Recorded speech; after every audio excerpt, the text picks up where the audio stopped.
Welcome back to Mr. Midnight. So, I need to tell you something about Oregon. Not the Portland everyone talks about. I'm talking about those towns with populations under 200. The ones where the gas station closes at 6 p.m. and your phone stops working the moment you cross the county line. I spent weeks going through these accounts, and honestly, I almost didn't make this video. Because 3 of these people, they're still out there, still working those same jobs, still living in those same towns. And they know what they saw. One guy, he works at a deli, makes sandwiches, normal, right? Except he'll tell you exactly what's in the meat, and you'll never eat lunch the same way again. Look, I'm not going to spoil it, but by story number 4, you're going to understand why some Oregon towns aren't on Google Maps anymore. Subscribe if you want more of this. I dig into the stuff that keeps you up at night, and trust me, after tonight, you'll be checking your locks twice. Let's start with Mitchell, Oregon. Party of 130, where everyone's smiling, everyone's friendly, and everyone's hiding the same terrible secret.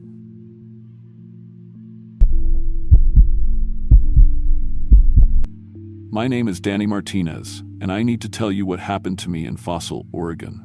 What I'm about to share isn't some internet creepypasta or urban legend. This is real, documented, and it destroyed my life in ways I never thought possible. I'm recording this because I know what's coming for me, and someone needs to know the truth about what's happening in Wheeler County. I've been a 911 dispatcher for 3 years, but that's not the whole story. I took this job because my little sister Maria has type 1 diabetes, and my mom works 2 minimum wage jobs just to keep us afloat. The insurance through Wheeler County Emergency Services covers Maria's insulin and supplies. That job wasn't just work, it was life or death for my family. Before that January night, I was planning to propose to my girlfriend Sarah. I'd saved up $800 for a ring, hiding the money in an old coffee can under my bed. We talked about moving to Portland after I finished my EMT certification, maybe having kids someday. Sarah worked at the diner on Main Street, and we'd been together since high school. She was the only good thing in my life besides Maria. I lived in a trailer on the outskirts of town with my mom and Maria. Every morning, I'd help Maria check her blood sugar and give her insulin shots. She was only 14, scared of needles, and I was the only one she trusted to do it. She called me her medical brother, and it was the most important job I'd ever had. The dispatch center became my second home. A cramped room in the old municipal building with buzzing fluorescent lights and coffee-stained carpets, 4 computer monitors, 2 radio systems, and phones that rang with people's worst moments. I'd handled car accidents, domestic violence calls, heart attacks, drug overdoses. I thought I'd seen everything that could go wrong in a small town, but I loved the work. Every time someone called 911, they trusted me to send help. They trusted me to stay calm when they couldn't. In 3 years, I'd never lost anyone on my watch. Every ambulance I dispatched reached its destination. Every fire truck arrived in time. Every police officer I sent out came home safe. I was good at my job, and that mattered to me. The night everything changed was Sunday, January 15th, 2023. I remember because Sarah and I had dinner at her parents' house that afternoon. Her dad asked me about my plans, whether I was serious about his daughter. I told him I was, and I meant it. I was going to propose on Valentine's Day, just 3 weeks away. I clocked in at 10 p.m., relieving Janet. She looked exhausted, older than her 55 years. "Quiet day," she said, but something in her voice bothered me. "Danny, have you ever gotten calls from places that don't exist?" "What do you mean?" "Nothing. Forget I asked. Just tired." She grabbed her coat. "Radio's been acting up. Static, on Channel 4. Might want to call maintenance." After she left, I ran my usual equipment check. Everything tested normal. I had coffee, a sandwich Sarah made me, and my EMT study guide open on the desk. The radio crackled occasionally, but nothing unusual. It was going to be a quiet night. At 11:47 p.m., the phone rang. 911, what's your emergency? "Oh, thank God, Danny. It's me, Sarah. I'm trapped in the basement of the old hospital. There's been a fire upstairs, and I can't get out." My blood froze. Sarah was home. I dropped her off at her apartment 2 hours ago. "Sarah? Where are you calling from?" "I told you, the hospital basement. The stairs collapsed and there's smoke everywhere. I can hear people screaming upstairs. Danny, please, you have to send help. There was no hospital in Fossil. Never had been. The closest hospital was in John Day, 45 minutes away. Sarah, this isn't possible. You're at home. I just dropped you off. Danny, what are you talking about? I work here. I've been a nurse at Fossil General for 2 years, ever since we graduated nursing school together. Are you okay? You sound confused. The voice was perfect. Every inflection, every word Sarah would use. But Sarah worked at the diner. She'd never been to nursing school. We'd never graduated anything together. I'd dropped out of high school to work. Please. The voice continued, and I could hear tears. I'm scared. The smoke is getting thicker. I can hear the floor above me creaking. I think it's going to collapse. I looked at my computer screen. The call was showing as coming from Fossil General Hospital, 412 Medical Center Drive. My mapping system displayed the location, clearly a large hospital complex I'd never seen before. But when I looked out my window toward that address, I saw only empty desert. I had to make a choice. Either this was an elaborate prank using voice synthesis technology that didn't exist, or somehow I was talking to my girlfriend from a hospital that shouldn't be there. Sarah, I'm dispatching fire and ambulance to your location. Stay on the line with me. I sent Fire Unit 12 and Ambulance 7 to 412 Medical Center Drive. On my screen, I could see their GPS signals moving toward the hospital, but through my window, I watched their lights heading into empty desert. Danny, Sarah's voice whispered, I can see the fire trucks through the basement window. They're here. But why aren't they coming inside? They're just sitting in the parking lot. I radioed the units. Fire Unit 12, what's your status? Dispatch, we're at the coordinates you provided. Nothing here but sagebrush. No structure, no emergency. Should we return to station? But on my screen, I could see their vehicles parked outside a fully operational hospital. The GPS showed them at the exact location where Sarah was trapped. Sarah, are you still there? The firefighters just walked past the basement window. I tried yelling, but they can't hear me. Danny, why can't they see the hospital? What's happening? That's when I heard something that made my hands shake. In the background of Sarah's call, I could hear my own voice. My voice on a radio, coordinating the exact same emergency response I was currently managing. All units, this is dispatch. We have reports of a basement collapse at Fossil General. Victim is in the sublevel. Approach from the east entrance. But I hadn't said those words. The voice was mine, but I was listening to it through Sarah's phone, like an echo from somewhere else. Danny, Sarah whispered, I love you. If I don't make it, the line went dead. I sat in my chair, staring at my equipment. The call had lasted 14 minutes. It was logged in my system. The emergency vehicles had been dispatched to a real location with real GPS coordinates. But there was no hospital, no fire, no Sarah trapped in a basement. I called Sarah's apartment. No answer. I called her cell. No answer. I called the diner where she worked, getting the manager's voicemail.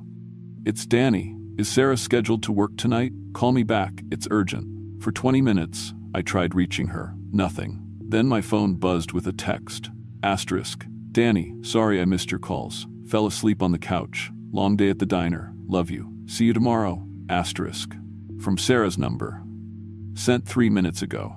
I drove to her apartment during my break at 2 a.m. She answered the door in pajamas, confused and sleepy. Danny, what's wrong? You look terrible. Where were you tonight?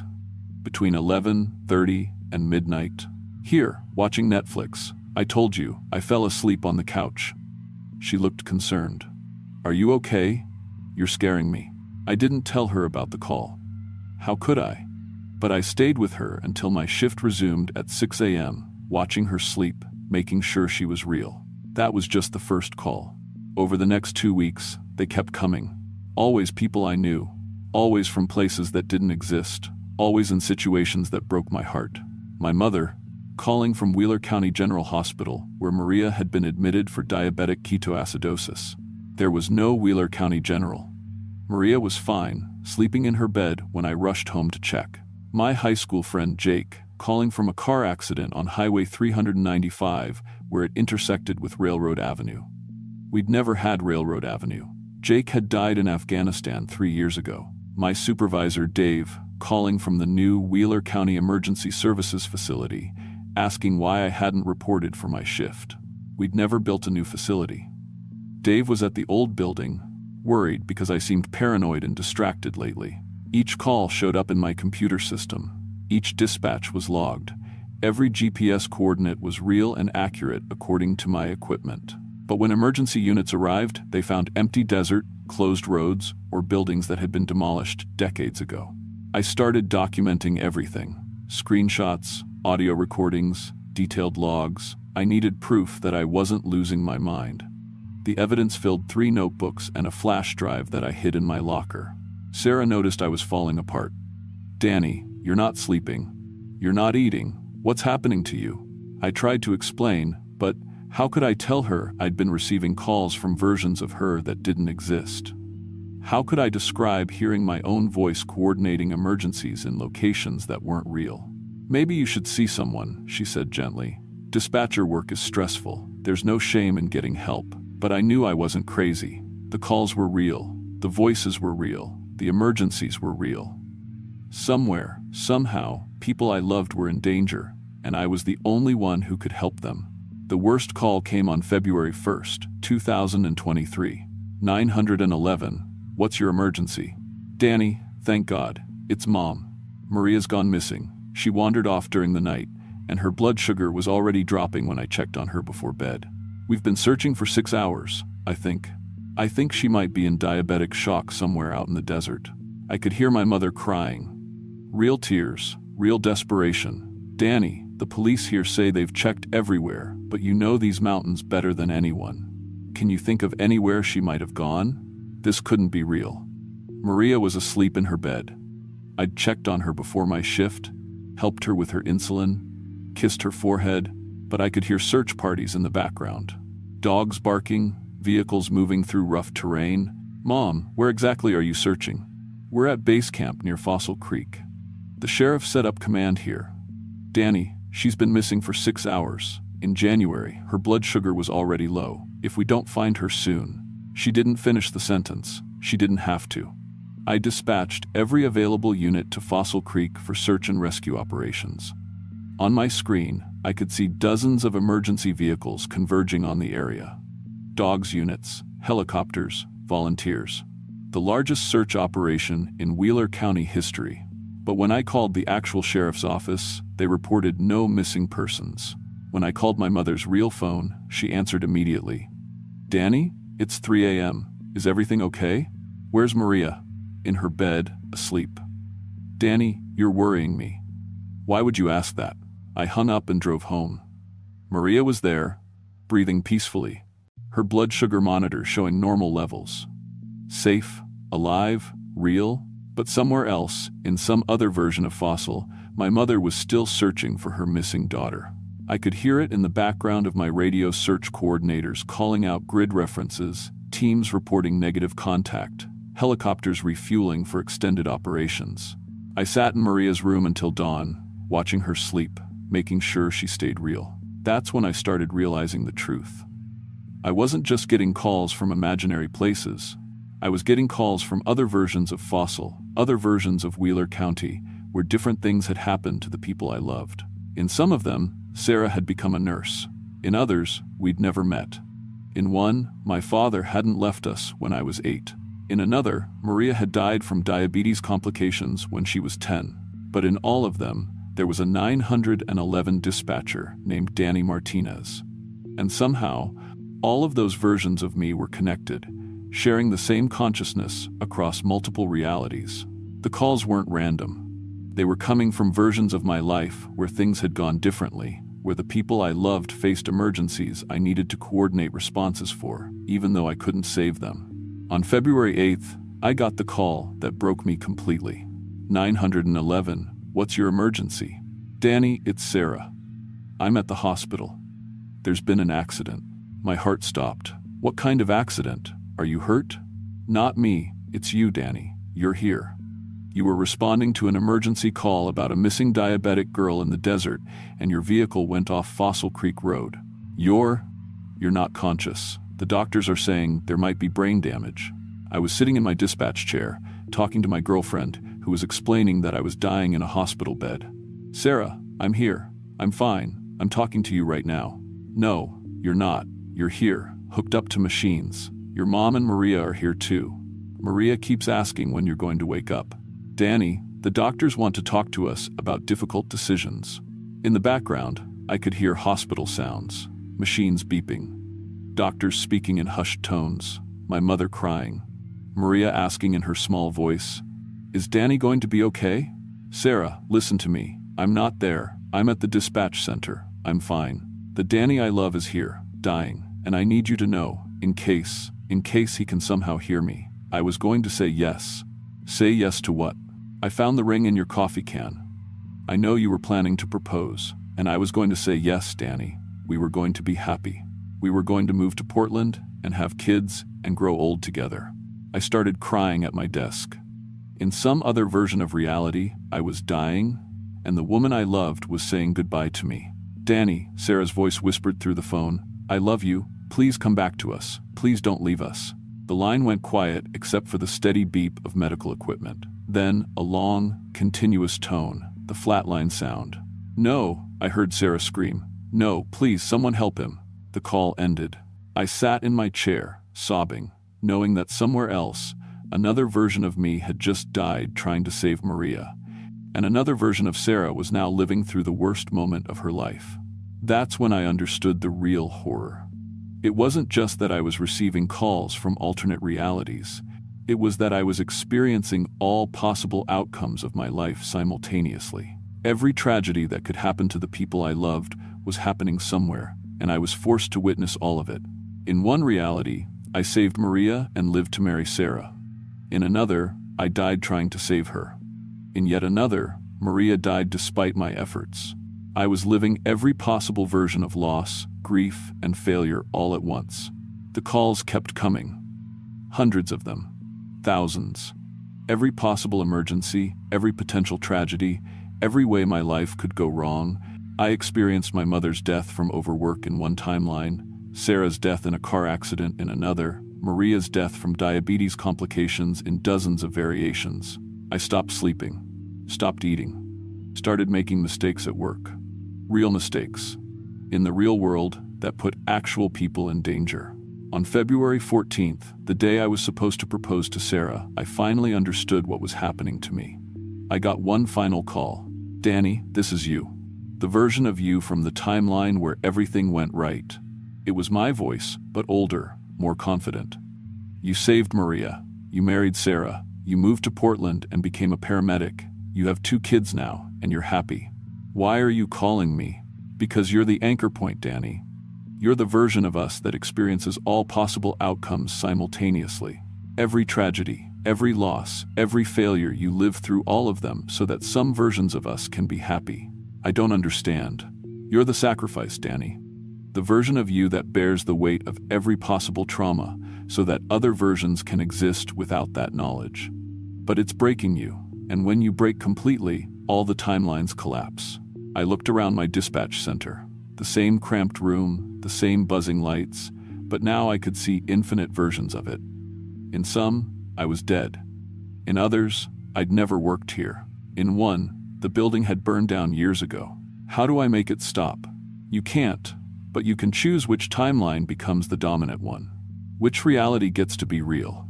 I thought about Sarah, about the ring hidden in my coffee can, about Maria trusting me with her insulin shots every morning. I thought about all the versions of my life I'd witnessed, the ones where I lost everything, and the few where I kept what mattered. If I choose the timeline where everyone lives, where I marry Sarah and Maria stays healthy, what happens to this version of me? This version ceases to exist. All the trauma, all the impossible knowledge, all the pain, it gets erased. But you won't remember making the choice. You'll just be the Danny who lived a normal life. I closed my eyes and made my decision. When I opened them, I was sitting in Sarah's apartment. She was sleeping next to me, and sunlight was streaming through the windows. My phone showed February 14th, 2023. There was a small box on the nightstand, an engagement ring. I checked my phone. Dozens of messages from the hospital, where I'd been unconscious for 3 weeks after a car accident. my supervisor wondering when I'd be cleared to return to work, my mother asking how I was feeling after the episode. But I didn't remember any of it. I remembered only working as a 911 dispatcher, saving my money for a ring, planning to propose to Sarah on Valentine's Day. That should be the end of the story. The happy ending, where I chose the timeline where everything worked out. But it's not. Because sometimes, late at night, I still hear the calls. Faint, like voices from another room, other versions of me, other realities where things went differently.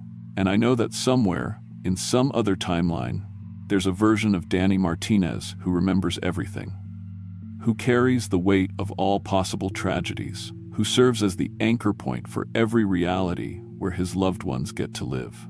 That version of me is still sitting in the dispatch center, taking calls from people who need help in realities that shouldn't exist, still experiencing every possible loss and failure and heartbreak simultaneously.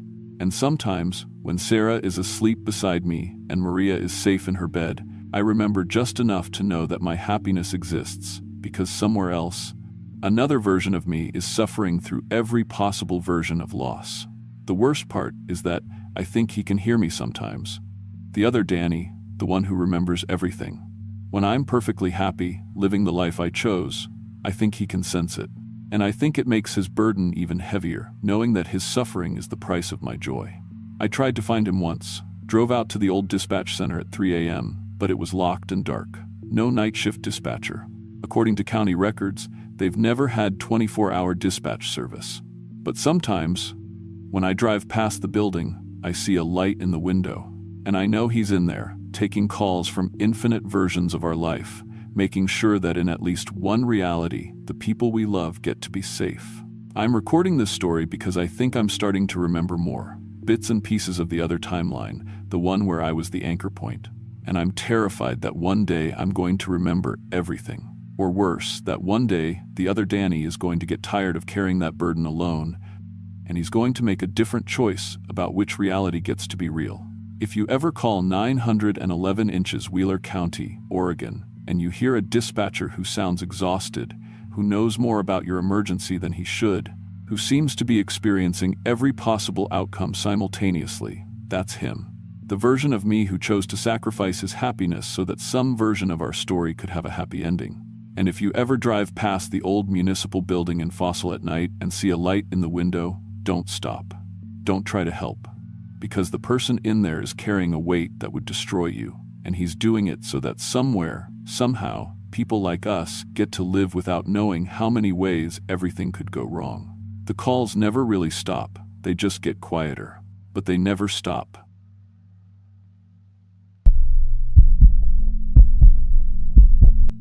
My name is Rebecca Walsh, and I've been working private security for 5 years. Started right out of high school doing mall security, then moved up to corporate buildings, and finally landed this gig at First National Bank of Wasco. It's not much to look at, just a small branch serving the scattered communities out here in Oregon's high desert. But the pay was decent, and night shift meant I could take college classes during the day. I thought I knew what to expect from security work. Check the doors, walk the floors, watch the cameras, simple stuff. But what happened during my shift on November 15th, 2021, changed everything I thought I knew about this job, and about what's possible in this world. The bank sits on what used to be Rajneeshpuram, that commune from the 82nds that fell apart in scandal. Most people around here don't like talking about that time. When I got hired, my supervisor mentioned it once, said the building was constructed on part of the old site, but that was ancient history. The locals who bank here are mostly ranchers and small business owners who need a place to handle their money without driving 2 hours to Bend. Nothing fancy, nothing complicated.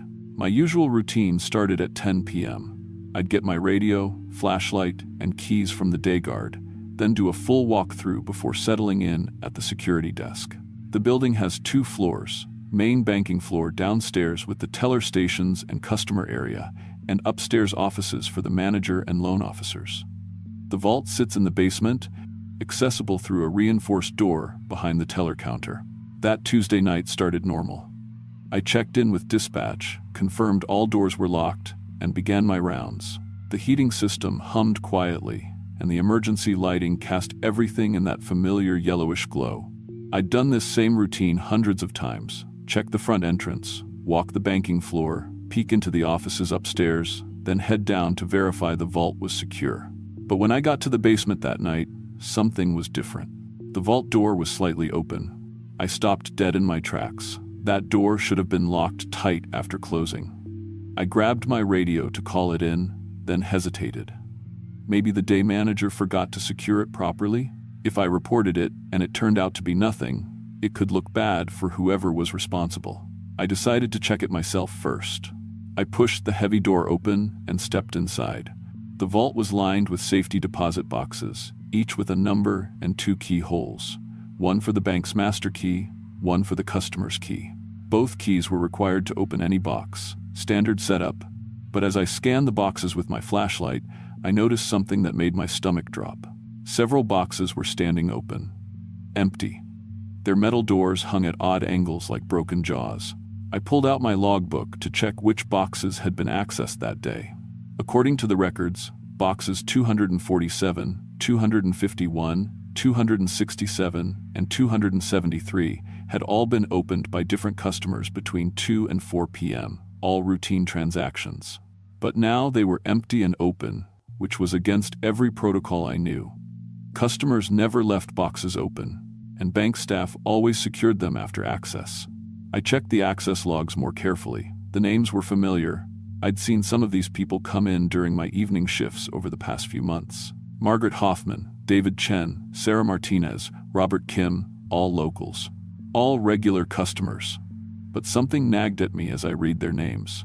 I walked back to the security desk and pulled up the surveillance footage from earlier that day. The timestamp showed Margaret Hoffman accessing box 247 at 2:17 p.m. I watched her insert her key, then the bank key, and remove something from inside. She was a middle-aged woman with brown hair, wearing a blue jacket. Normal enough. Then I watched David Chen access box 251 at 2:33 p.m. Same basic procedure. But as I stared at the screen, something felt wrong. I backed up the footage and watched again. The man accessing the box looked different from what I remembered David Chen looking like, but the mannerisms were identical. The way he tilted his head, how he handled the keys, even the precise movements as he reached into the box. I pulled up Sarah Martinez accessing box 267 at 3:45 p.m. Different person again, but the exact same movements. The same head tilt. The same way of handling the keys. Like watching the same person in different bodies. My hands were shaking as I checked the footage for Robert Kim. Same thing. Different face, but identical behavior. Every gesture matched perfectly. I ran the biometric scanner data for all 4 transactions. The fingerprints should have been completely different. Instead, the scanner showed identical matches across all 4 customers. Same person, according to the system. But I'd watched 4 different people on camera. I called my supervisor, Jerry, even though it was almost midnight. This better be important, Rebecca. Jerry, I need you to come in. Something's wrong with the vault. The boxes are open and the biometric data isn't making sense. Long pause. What do you mean? The boxes are open? 4 safety deposit boxes were accessed today by different customers, but they're all showing the same fingerprints, and now the boxes are empty and unlocked. That's impossible. The system doesn't work that way. I'm looking at it right now. Can you please come in? Another pause. I'll be there in 20 minutes. Don't touch anything else. I waited at the security desk, but the more I thought about it, the more details bothered me. I'd been working this shift for 8 months, and I knew the regular customers by sight. Margaret Hoffman came in every few weeks. She was always friendly, asked about my college classes, but the woman on today's footage, while she looked like Margaret, seemed different somehow. Younger maybe? Or just wrong in a way I couldn't explain. When Jerry arrived, he looked tired and annoyed. Show me what you're talking about. I walked him through everything, the open boxes, the surveillance footage, the identical biometric readings. As I explained, his expression changed from irritation to confusion to something that might have been fear. This is some kind of system glitch, he said, but his voice lacked conviction. Equipment malfunction. Jerry, look at the footage yourself. Tell me those are 4 different people. He watched the recordings 3 times. Each time, his frown deepened. The biometric system must be corrupted. We'll have to report this to corporate and get a technician out here. What about the boxes being open? He looked uncomfortable. Maybe the mechanism is faulty. Auto unlock feature malfunctioning. But I could see in his eyes that he didn't believe his own explanations. After Jerry left, I tried to focus on my regular duties. But every time I passed the vault, those empty boxes seemed to stare back at me. At 3 a.m., I decided to do another check of the basement. That's when I found something that changed everything.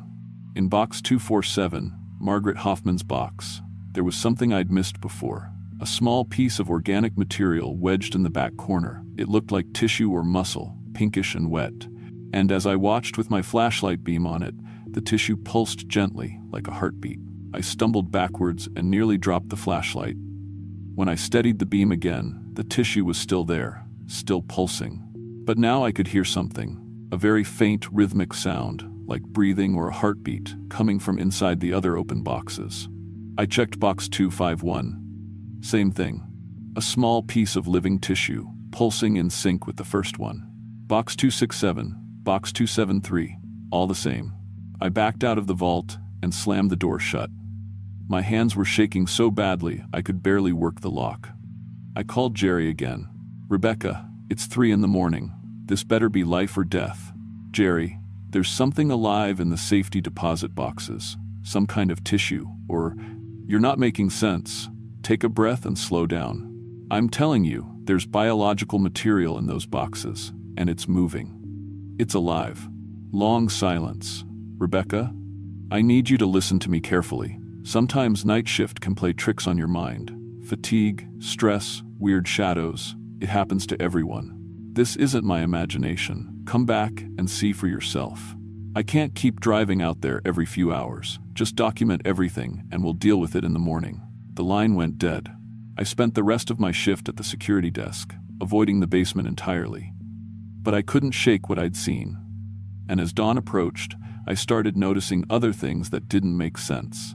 The computer system showed account activity for dozens of customers with the same last names as the 4 who'd accessed their boxes yesterday.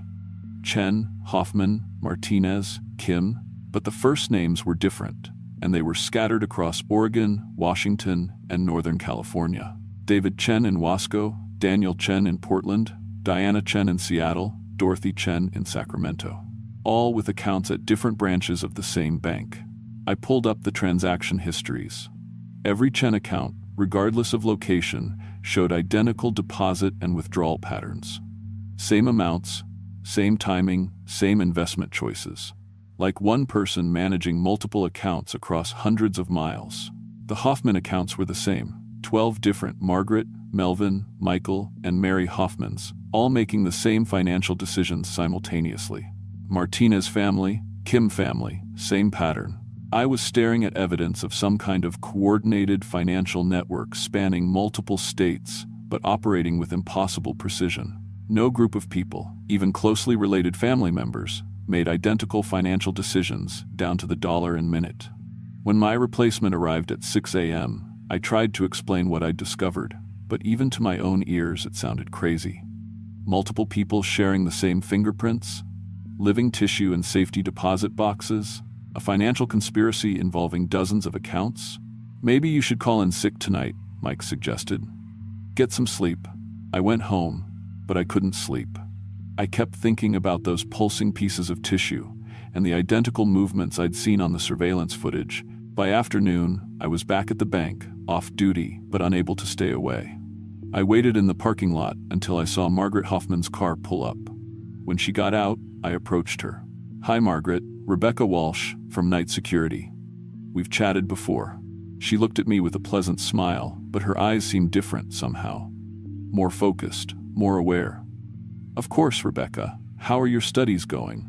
Good, thanks. Listen, I wanted to ask you something. Yesterday, when you accessed your safety deposit box, did you notice anything unusual? Her expression didn't change, but there was a long pause before she answered. Unusual in what way? Did you leave anything behind in the box, or find anything unexpected? Another pause. I'm not sure I understand the question. The box was left open after your visit, and there was some kind of biological material inside. This time the pause was longer, much longer. Margaret's pleasant smile remained fixed, but something was happening behind her eyes, like she was consulting with someone or accessing information from somewhere else. "Rebecca," she said finally, "would you like to know why I really come to this bank?" The way she asked the question made my skin crawl. There was something wrong with her voice, still pleasant, but with an underlying tone that didn't match her words. "What do you mean? This location is special. The people who lived here before, they understood something that most humans don't. They tried to become more than individual minds trapped in separate bodies." I took a step backward. "Margaret, you're scaring me. You've seen the boxes, haven't you? The living tissue we use to coordinate our activities?" My blood went cold. "We? The Chen family, the Hoffmans, the Martinez family, the Kims. We're not separate families, Rebecca. We're one family, one mind, one consciousness spread across many bodies." I turned and ran for my car, but Margaret called after me. "Rebecca, your discoveries make you an excellent candidate. You have the observational skills we value, and your security position would be very useful to our operations." I drove home with shaking hands and locked every door in my apartment. But I couldn't stop thinking about what Margaret had said. One consciousness in multiple bodies? It was impossible. But it explained everything I'd seen. The identical movements, the coordinated financial activities, the living tissue connecting the safety deposit boxes. That night, I called in sick. And the next night. But on the third night, Jerry called me. "Rebecca, you need to come in. We've had some kind of break-in at the bank." I didn't want to go back, but I needed the job. When I arrived, the bank looked normal from outside. But Jerry met me at the front door with a strange expression on his face. "The break-in was in the vault," he said. But nothing was stolen. Instead, someone left something behind. He led me downstairs to the basement. The vault door was open again, but this time there was something different. A new safety deposit box had been installed, with a small placard that read, "Rebecca Walsh, Employee Benefits Package." "I didn't authorize this," I said. "Neither did I. Corporate says they have no record of it either." "But the box is registered to you, and there's a key waiting at the security desk." Against every instinct I had, I took the key and approached the box. It opened smoothly, and inside I found three things. A contract offering me a promotion to Regional Security Coordinator with a salary increase of 300%, a small piece of pulsing tissue identical to what I'd found in the other boxes, and a note written in my own handwriting that said, "Welcome to the family." I'd never written that note. "Rebecca," Jerry said behind me, "you should consider accepting the promotion. It comes with excellent benefits." I turned around, and Jerry was smiling the same pleasant, fixed smile I'd seen on Margaret's face. That's when I understood that I was too late. The entity that had been recruiting for decades had already reached Jerry, and now they wanted me. The tissue in the box pulsed faster, and I could feel something in my mind responding to it. Information flowing in, knowledge about bank security protocols across 3 states, financial data for thousands of accounts, memories that weren't mine, spanning back to 1985. I could let it happen, accept the promotion, join the collective consciousness, gain access to knowledge and capabilities I'd never dreamed of. Or I could fight it and lose everything, my job, my future, possibly my life. The tissue pulsed again, and for a moment I could feel what it was like to think with dozens of minds simultaneously. The efficiency was incredible. The loneliness of individual consciousness seemed suddenly primitive and wasteful. I made my choice. That was 6 months ago. I still work bank security, but my responsibilities have expanded considerably. I coordinate security for 17 bank branches across Oregon, Washington, and Northern California. My salary allows me to finish college without debt, and my performance reviews are perfect. I can access memories from every person who has joined our family since 1985. Financial expertise, security knowledge, life experiences across multiple lifetimes. Individual consciousness was holding me back from my true potential. Sometimes I miss being alone in my own mind, but loneliness is inefficient, and we have important work to do. We're always looking for new family members, people with useful skills and strong observation abilities. People like security guards who notice things that don't add up. If you work night shift at a bank, especially in Oregon, and you notice unusual activity in the safety deposit boxes, don't report it to your supervisor right away. come find me first. I'd like to offer you a promotion.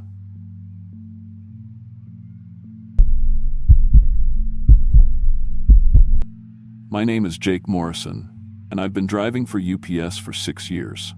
Started right out of high school when my dad got laid off from the mill. The pay's decent, benefits are solid, and I like being on the road instead of stuck in an office all day. I've delivered everything from birthday presents to medical equipment, worked through ice storms and 100-degree heat waves. Done routes in Portland, suburbs, small farming towns, even some sketchy neighborhoods downtown. But nothing prepared me for what happened on the Antelope route in October 2020. Antelope, Oregon, isn't much of a town. Population 47, according to the welcome sign, though I'm not sure anyone's counted lately. It's out in the high desert, about 2 hours southeast of the Dalles.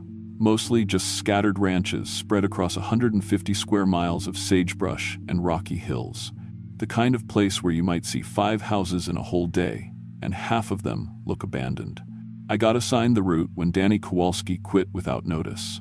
My supervisor, Carol, called it a career development opportunity, which is corporate speak for nobody else wants this crappy assignment. The route paid extra because of all the driving, sometimes 300 miles in a day, just to deliver a dozen packages. Most drivers avoided it, said it was too isolated, too weird. I figured they were just being dramatic. The route covered everything from working cattle ranches to old homesteads that hadn't seen people in decades. My truck was a standard brown package car, nothing special, but I made sure to load it with extra water, emergency supplies, and a full tank of gas. Cell service was spotty out there, and the nearest tow truck was probably 2 hours away. October 15th was my first day. Beautiful morning, clear skies, temperature in the 60s. I had 23 packages total. Not bad for a route that size. Most were going to the Johnson Ranch, the Martinez place, and a few other addresses I'd never heard of. Standard stuff mostly, Amazon boxes, medical supplies for the veterinarian, some industrial parts for farm equipment. The Johnson Ranch was easy enough to find.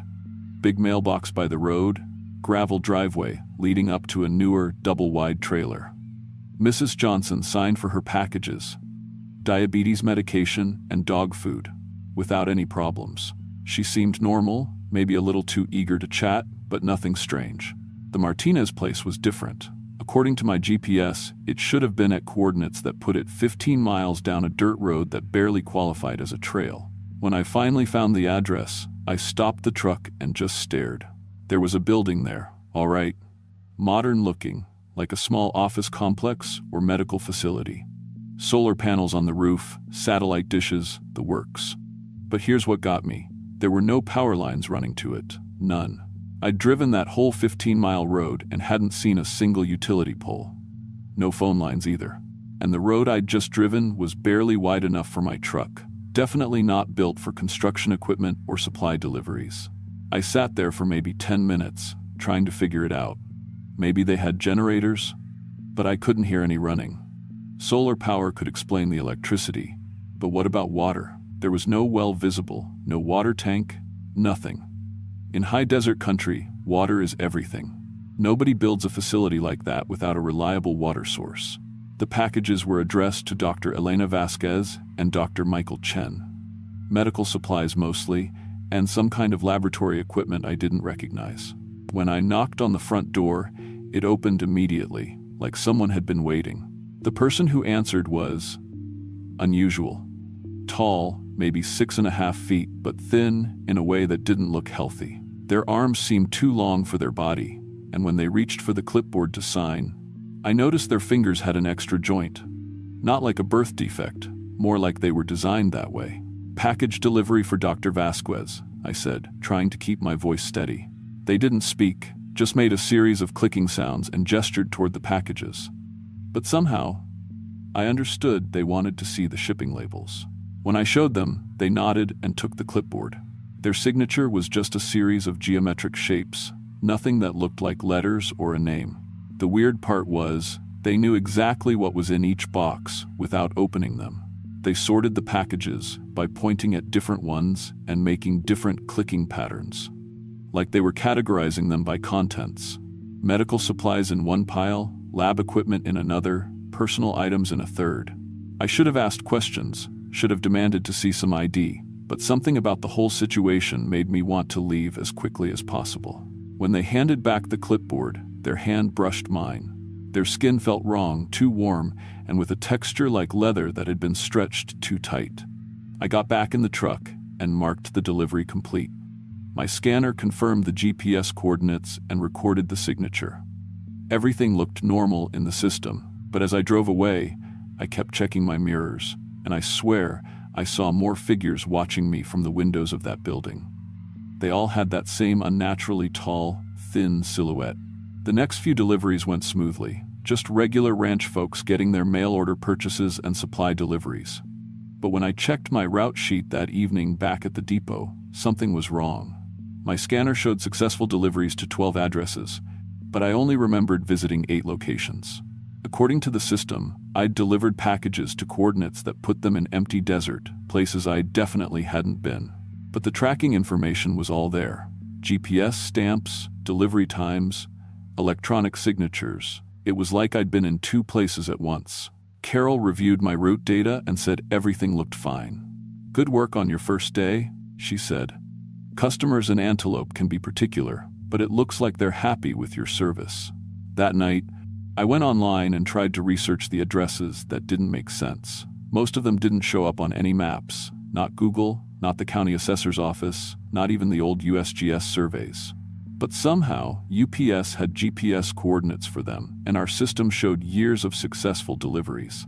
The next morning, I had 31 packages for the Antelope route. That was 8 more than the day before, all going to addresses I'd supposedly visited but had no memory of. When I loaded the truck, I noticed something else strange.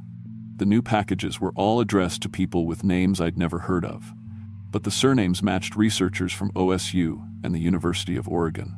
When I looked them up later, I found obituaries. Dr.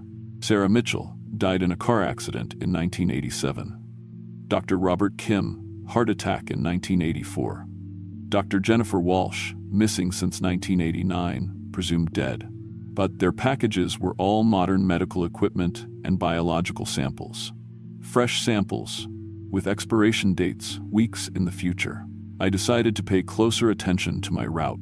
I brought a notebook and wrote down every address I actually visited, with times and descriptions. I also started taking pictures with my phone, just to prove to myself where I'd really been. The day got stranger from the first stop. My GPS guided me to an address that should have been on the old Peterson homestead, a place that had been abandoned since the 1972nd. But when I arrived, there was a brand new research facility. Not just new. It looked like it had been built with technology that was years ahead of anything I'd seen. The building was maybe 3 stories tall, made of some kind of metal I didn't recognize, with no visible seams or joints. It looked like it had been grown rather than constructed. No vehicles in sight, no tire tracks in the dirt, no signs that construction crews had ever been there. The person who met me at the door was wearing a UPS uniform, brown shirt, brown shorts, name tag that said Regional Supervisor where the driver's name should go. But they had the same elongated proportions as the person I'd met the day before, and when they spoke, their voice sounded wrong, like it was coming from somewhere other than their throat. "Driver Morrison," they said. "Right on schedule. We've been monitoring your performance." "Monitoring?" I asked. "How do you even know my name?" They gestured to a tablet that showed my route in real time, my truck's location moving across a detailed map that included buildings and roads I'd never seen. "Company efficiency program," they said.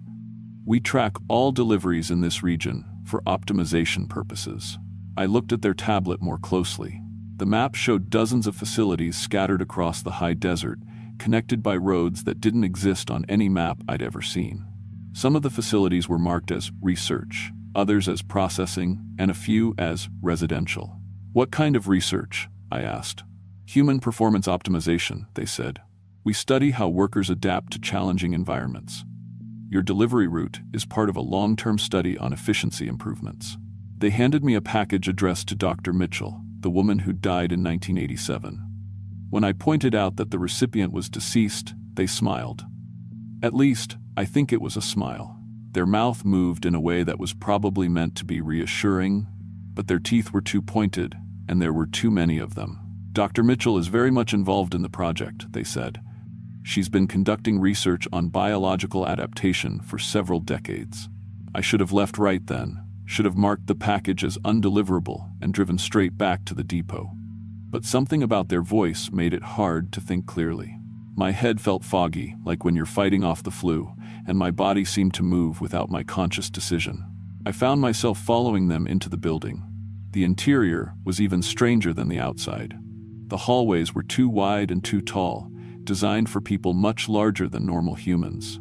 The lighting came from panels in the ceiling that gave off a greenish glow, and there was a constant low humming sound that seemed to vibrate in my bones. We passed several rooms with large windows. Inside, I could see people. At least, they looked like people from a distance. They were sitting at desks or workbenches, focused on tasks I couldn't identify. But when I looked more closely, I noticed they all had the same elongated proportions as my guide. Their movements were too fluid, too precise, like they were following programming rather than thinking for themselves. In one room, I saw delivery trucks, UPS trucks, just like mine, but with modifications I didn't recognize. Extra equipment mounted on the roofs, additional storage compartments, and dashboard displays that looked more like aircraft controls than anything designed for package delivery. Enhanced vehicles for optimized performance, my guide explained. We've made improvements to help drivers work more efficiently in challenging terrain. We reached an office at the end of the hallway. Behind a desk sat someone who looked almost human, except for subtle differences that became more obvious the longer I stared. Her proportions were slightly off, her movements too smooth, and when she spoke, I could see that her tongue was longer than it should be. "Mr. Morrison," she said, "please, have a seat. We'd like to discuss your career development opportunities." I sat down, though I'm not sure I chose to. The chair was designed for someone with longer legs than mine, forcing me to sit in an uncomfortable position. "You've been selected for our enhancement program," she continued. "Your delivery performance has been exemplary, but we believe we can help you achieve even greater efficiency." She turned a tablet toward me. It showed a medical scan that looked like an X-ray, but the skeleton in the image had elongated bones, additional joints in the arms and legs, and extra ribs. The skull was larger than normal, with eye sockets that were too big and positioned differently. "This is your projected biological optimization," she said. "Enhanced strength for carrying heavier loads, improved night vision for extended delivery hours, internal navigation systems to replace GPS technology, and increased lung capacity for high-altitude work." "What are you talking about?" I managed to ask. "Evolution, Mr. Morrison. The delivery industry is changing rapidly. Climate change, infrastructure decay, social instability. Traditional human workers will soon be unable to handle the demands. But enhanced workers like we're offering to make you, will thrive in any environment." She gestured to the walls around us. For the first time, I noticed they were lined with photographs. Delivery drivers, postal workers, and other transportation employees. But in each photo, the person looked slightly different from normal. Elongated, enhanced, modified. "These are our success stories," she said. "Workers who've embraced optimization and now enjoy enhanced capabilities and job security. They operate throughout Oregon, Washington, and Northern California, delivering to locations normal humans could never reach." I tried to stand up, but my legs felt weak. The room seemed to be tilting, and that low humming sound was getting louder. "The modification process has already begun," she said. "Your exposure to our facilities, your consumption of our atmospheric conditions, your contact with our staff, it's all part of a gradual enhancement protocol, much more humane than sudden changes." I looked down at my hands. For a moment, I thought I saw something wrong with them, fingers that looked longer, joints that seemed more flexible. But when I blinked, they looked normal again. "Enhanced night vision typically develops first," she continued. "You'll notice improved performance during dawn and dusk deliveries. Increased strength usually follows within 2 weeks, then the internal navigation capabilities." I stood up suddenly, or tried to. The movement felt strange, like my balance was different. "I need to go," I said. "I have other deliveries." "Of course," she said. "Your route efficiency is already improving. Tomorrow, you'll have 42 packages to deliver. Your enhanced capabilities will allow you to complete them all within normal working hours." I stumbled out of the building and back to my truck. My hands were shaking as I started the engine, but I noticed the shaking seemed more controlled, more precise than normal nervousness. The steering wheel felt different under my grip, like I could sense vibrations and imperfections I'd never noticed before. The drive back to town should have taken 2 hours. But when I checked the clock on my dashboard, only 45 minutes had passed. Either I'd driven much faster than I realized, or time had behaved strangely during my visit to that facility. That night, I called in sick, told Carol I had food poisoning and needed a day off. I spent the time researching everything I could find about the Antelope area, UPS operations in rural Oregon, and missing persons reports from the region. What I found was disturbing. Over the past 30 years, dozens of delivery drivers, postal workers, and transportation employees had disappeared in the same general area. Not all at once, just one every year or two, spread out over different companies and time periods. Most were written off as accidents, people who'd gotten lost in the desert or had vehicle breakdowns in remote areas. But in every case, their vehicles were found undamaged with no signs of the driver. And in every case, the missing person had been assigned to routes that covered the same coordinates I'd been visiting. I also found references to research projects from the 1,980 seconds. Government contracts for studies on human adaptation to extreme environments and biological optimization for industrial applications. Most of the researchers involved were listed as deceased, but their death dates matched the names I'd seen on packages. The next morning, I called Carol and told her I was quitting. She seemed genuinely surprised. "But Jake, your performance ratings have been incredible. The Antelope route efficiency has improved by 30% since you started. Corporate is talking about promoting you to regional supervisor." "I don't want the promotion," I said. "Are you feeling all right? You sound different." I was feeling different. My voice was deeper, and I could hear conversations from other parts of the building with crystal clarity. When I looked in the mirror that morning, my face seemed narrower, my eyes larger, subtle changes, but definitely there. "I'm fine," I said. "I just need to pursue other opportunities." "Well, if you change your mind, the position is still open. We've never had a driver handle that route so effectively." I hung up and started packing. I couldn't stay in Oregon. Whatever was happening to me, I needed to get as far away as possible and hope the changes would reverse themselves. But as I loaded my car, I realized something terrible. The changes weren't reversing. If anything, they were accelerating. My night vision was incredibly sharp. I could lift boxes that should have been too heavy for one person, and I had an internal sense of direction that made GPS unnecessary. Worse, I could feel a pull to return to the desert. Not just curiosity or unfinished business, an actual physical compulsion, like a migrant animal responding to seasonal changes. I tried to resist it. Made it as far as California before the headaches started. Blinding pain that only stopped when I turned the car around and headed back north. By the time I reached the Oregon border, I felt normal again. I called Carol and asked for my job back. That was 3 years ago. I still drive the Antelope route, and I'm very good at it. My delivery efficiency ratings are off the charts. I can work 16-hour days without fatigue, navigate in complete darkness, and lift packages that would require a team of normal drivers. The entities, I've stopped pretending they're human, treat me as a valued employee now. They've explained that they're preparing for environmental changes that will make traditional human workers obsolete. Climate change, resource depletion, social collapse. They've been running adaptation experiments for decades, preparing enhanced workers for the world that's coming. I deliver supplies to dozens of research facilities now, hidden throughout the Pacific Northwest. Some study human modification techniques, others hold people in various stages of enhancement. A few contain what the entities call baseline humans, normal people they keep for comparison studies. I've tried to warn other drivers, but it's difficult. The enhanced workers are convincing when they interview for supervisor positions, and they're very good at identifying which drivers might be suitable for enhancement. The process is gradual enough that most people don't notice the changes until it's too late. My reflection in the mirror shows what I'm becoming. Taller, thinner, with joints that bend in ways they shouldn't. My eyes have enlarged and shifted position, and my skin has developed a texture that helps regulate temperature in extreme conditions. I'm stronger than any human has a right to be, and I can see clearly in conditions that would blind a normal person. But I remember what I used to be. I remember caring about things other than delivery efficiency. I remember having friends who weren't enhanced workers, eating food that actually tasted like something, feeling emotions that weren't directly related to job performance.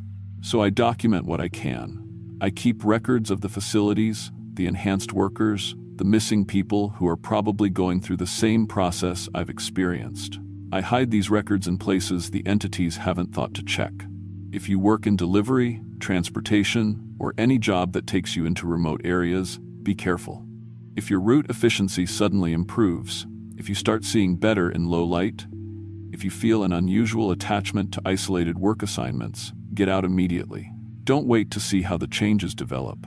And if a tall, thin person in a company uniform offers you career advancement opportunities involving enhanced performance, run. Run as fast as you can, and don't look back. I can't leave anymore. The modifications have made me dependent on the entity's facilities for survival. Normal food tastes like poison, normal lighting hurts my eyes, and being around unenhanced humans for more than a few hours causes severe anxiety. But I'm still gathering information, still looking for a way to help others avoid what happened to me. Because whatever the entities are preparing for, I don't think normal humans are going to survive it unless someone warns them first. My name is Jake Morrison, and I'm still a UPS driver. But I'm not human anymore, and neither are the other drivers on routes like mine. Be careful out there.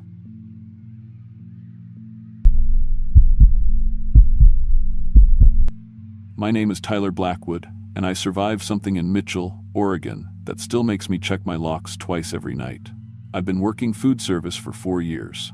Started washing dishes at a chain place in Portland, worked my way up to line cook, then moved to deli counter work because the hours were better and I needed the stability. I know food safety inside and out, temperature controls, cross-contamination prevention, HACCP protocols, proper storage techniques. I've dealt with health inspectors, handled spoiled meat, managed every kind of food emergency you can imagine. But what happened between April 15th and April 23rd, 2022, at Benson's Family Deli changed everything I thought I knew about food preparation. And about the lengths people will go to survive. Mitchell sits in Wheeler County, Eastern Oregon, like a forgotten coin dropped in the sagebrush. Population 130 on a good day. Most folks are ranchers whose families have been working the same land for generations, plus a handful of retirees who moved out there for the quiet. Benson's Family Deli has been the only food establishment in town since 1967, when Ernest Benson opened it after the lumber mill shut down and half the town disappeared overnight. The building itself tells Mitchell's story. Wood paneling from the 70s, fluorescent lights that hum like dying insects, and a walk-in freezer that sounds like it's held together by prayers and duct tape. The deli counter runs along one wall with a standard Hobart slicer, display case for the meats and cheeses, and a small prep area in back. 3 tables by the window where locals eat lunch and discuss cattle prices or complain about the weather. I took the job in early April because I needed work, and the pay was decent for a town that size. Carl Benson, the founder's son, seemed normal enough during my interview, maybe 50 years old, thinning hair, the kind of quiet intensity you see in people who've run the same business their whole lives. We serve good food to good people, Carl told me that first day. Ranchers work hard, they deserve quality. We carry some specialty meats that our regular customers appreciate.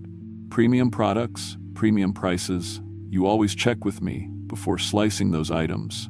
Understood? Made sense to me. Every deli has its high-end products. Carl trained me on the equipment that first week. Standard procedures: keep the slicer clean, rotate stock, check temperatures twice daily, proper wrapping techniques. He showed me how the walk-in freezer was organized, where we stored different products, how to handle the ordering system. Basic stuff I'd done at other places. The customers were exactly what you'd expect in a town that size. Mrs. Patterson, the pastor's wife, came in every Thursday at 11:30 for a pound of roast beef. Dave Martinez stopped by for his lunch sandwich every day at noon sharp. Old Jim Fletcher liked his turkey thick sliced for Sunday dinner. Everyone knew everyone, and they all had their regular orders memorized. What struck me as unusual was how some customers would come in and ask specifically for Carl, even for simple orders. They'd wait if he was busy, rather than let me help them, and they paid cash for everything, which seemed odd in 2022. The first strange thing happened on Thursday, April 21st. I was opening the store, getting the deli case ready, when I noticed we'd received a delivery I didn't remember Carl mentioning. New roast beef, commercially packaged with proper USDA stamps, all the paperwork in order. But something about it bothered me immediately. Mrs. Patterson arrived at her usual time. "Good morning, Tyler," she said, but her voice had an edge to it. "I need my usual pound of roast beef, the special kind." "Special kind?" I asked. Her eyes darted toward Carl's office. "He knows which one. Could you get him, please?"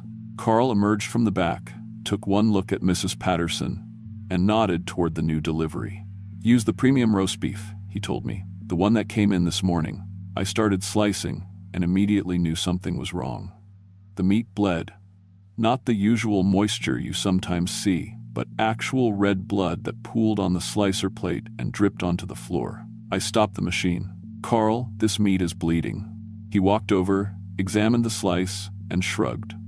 "Premium aged beef does that sometimes. Protein concentration from the aging process." I looked closer at the meat. Embedded in the tissue were small white objects that looked exactly like fingernails, and what appeared to be teeth. Human teeth with silver fillings. "Carl, there are fingernails in this meat." "And teeth." Mrs. Patterson stepped closer to the counter. "Is there a problem with my order?" Her hands were shaking slightly, and I noticed she was sweating despite the cool morning air. Carl put his hand on my shoulder. "Tyler, specialty aging processes create unusual textures. Those are calcium deposits from the curing method. Very expensive technique, very exclusive. Mrs. Patterson specifically ordered this product." I stared at what was clearly a human fingernail protruding from the meat slice. "This doesn't look like calcium deposits. Are you questioning my expertise?" Carl's voice had changed, colder. "I've been in this business for 30 years. Mrs. Patterson has been a valued customer for longer than you've been alive." Mrs. Patterson was gripping the counter now, her knuckles white. "Please, I just need my usual order." Something in her voice, desperation, maybe fear, made me continue slicing. The blood kept flowing, and I saw more fingernails, more teeth, what looked like a small piece of jewelry embedded deep in the tissue.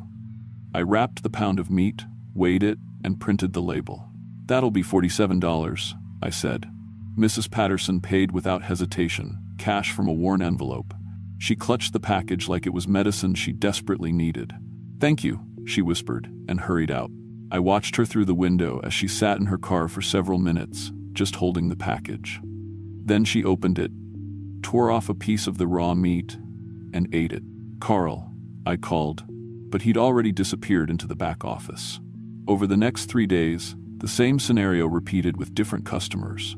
Dave Martinez, Jim Fletcher, the Hendricks family, even Pastor Williams himself. They all requested the special cuts and paid premium prices in cash. The meat always contained what looked like human body parts, fingernails, teeth, jewelry, small pieces of tattooed skin. But here's what really disturbed me. Every customer who ordered the special meat showed signs of withdrawal when they first arrived. Shaking hands, sweating, agitation. After they got their package, they'd calm down immediately. Like addicts getting their fix. I started documenting everything. Photos of the strange meat, though the images never showed the details as clearly as I could see them. I called the USDA inspection hotline Friday afternoon. "I need to report contaminated meat products," I told the inspector. "What type of contamination?" I tried to explain about the fingernails and teeth, but the words came out wrong. Instead of describing human remains, I heard myself talking about normal meat with slightly unusual coloring. "Sounds like normal variation in aged beef products," the inspector said. "If you're concerned about temperature control or packaging integrity, your local health department can do an inspection." I hung up, confused. I knew what I'd seen, but I couldn't seem to describe it accurately to anyone outside the store. Saturday morning, I arrived to find that the meat slicer had been running overnight. The blade was clean, but there were dozens of wrapped packages in the deli case that I hadn't prepared. Each one was labeled for a specific customer with handwriting I didn't recognize. I checked the walk-in freezer, which I'd only glanced into before. What I found made my stomach drop. Hanging from hooks along the back wall were sides of meat, but wrong, too small, wrong proportions for beef or pork. And scattered on the floor were personal items that had no business in a food storage area. A woman's purse, a set of car keys, a cell phone with a cracked screen, a man's wallet with credit cards still inside. I grabbed the wallet and opened it. Oregon driver's license for someone named Marcus Chen. Address in California, expired 3 months ago. The photo showed an Asian man, maybe 30 years old. I looked up at the hanging meat and felt my legs go weak. "You're here early," Carl's voice behind me. I spun around, still holding the wallet. "Carl, whose wallet is this?" "Mr. Chen stopped by last month. Car trouble. We helped him out." "Where is he now?" Carl stepped into the freezer, his breath visible in the cold air. "Tyler, sit down. You look pale." "I'm not sitting down. I want to know where Marcus Chen is, and why his wallet is in your freezer next to what looks like human bodies." Carl sighed, like he was tired of explaining something obvious. "Mitchell made an arrangement back in 1967. Times were hard after the mill closed. People were starving, literally starving. The government assistance wasn't enough. Jobs were gone, families were leaving. That's when we met the Wendigo." I stared at him. "The what?" "Native tribes around here have stories about it. Ancient thing, older than the white settlements, older than the tribes themselves. It feeds on communities that resort to cannibalism during desperate times. But it also provides for them." Carl gestured to the hanging meat. "It preserves bodies for us. Travelers who break down, people passing through who won't be missed. In exchange, we give it what it needs." "What does it need?" "Someone to process the meat properly. Someone with food service experience who can maintain quality and safety standards. The last processor, Bill Hendricks, worked here for 12 years before his heart gave out." "Natural causes," Carl added quickly. "The stress ages you faster, but the work itself is safe." I backed toward the freezer door. "You're insane. This is mass murder." "No, Tyler, this is survival. Look around, Mitchell. Population's been stable at 130 for 55 years. No unemployment, no poverty, no crime. Everyone's healthy and well-fed. The arrangement works. I'm calling the police." Carl pulled out his phone and dialed a number. "Sheriff, it's Carl. Tyler found the special inventory." "Yes, sir, I'll bring him down."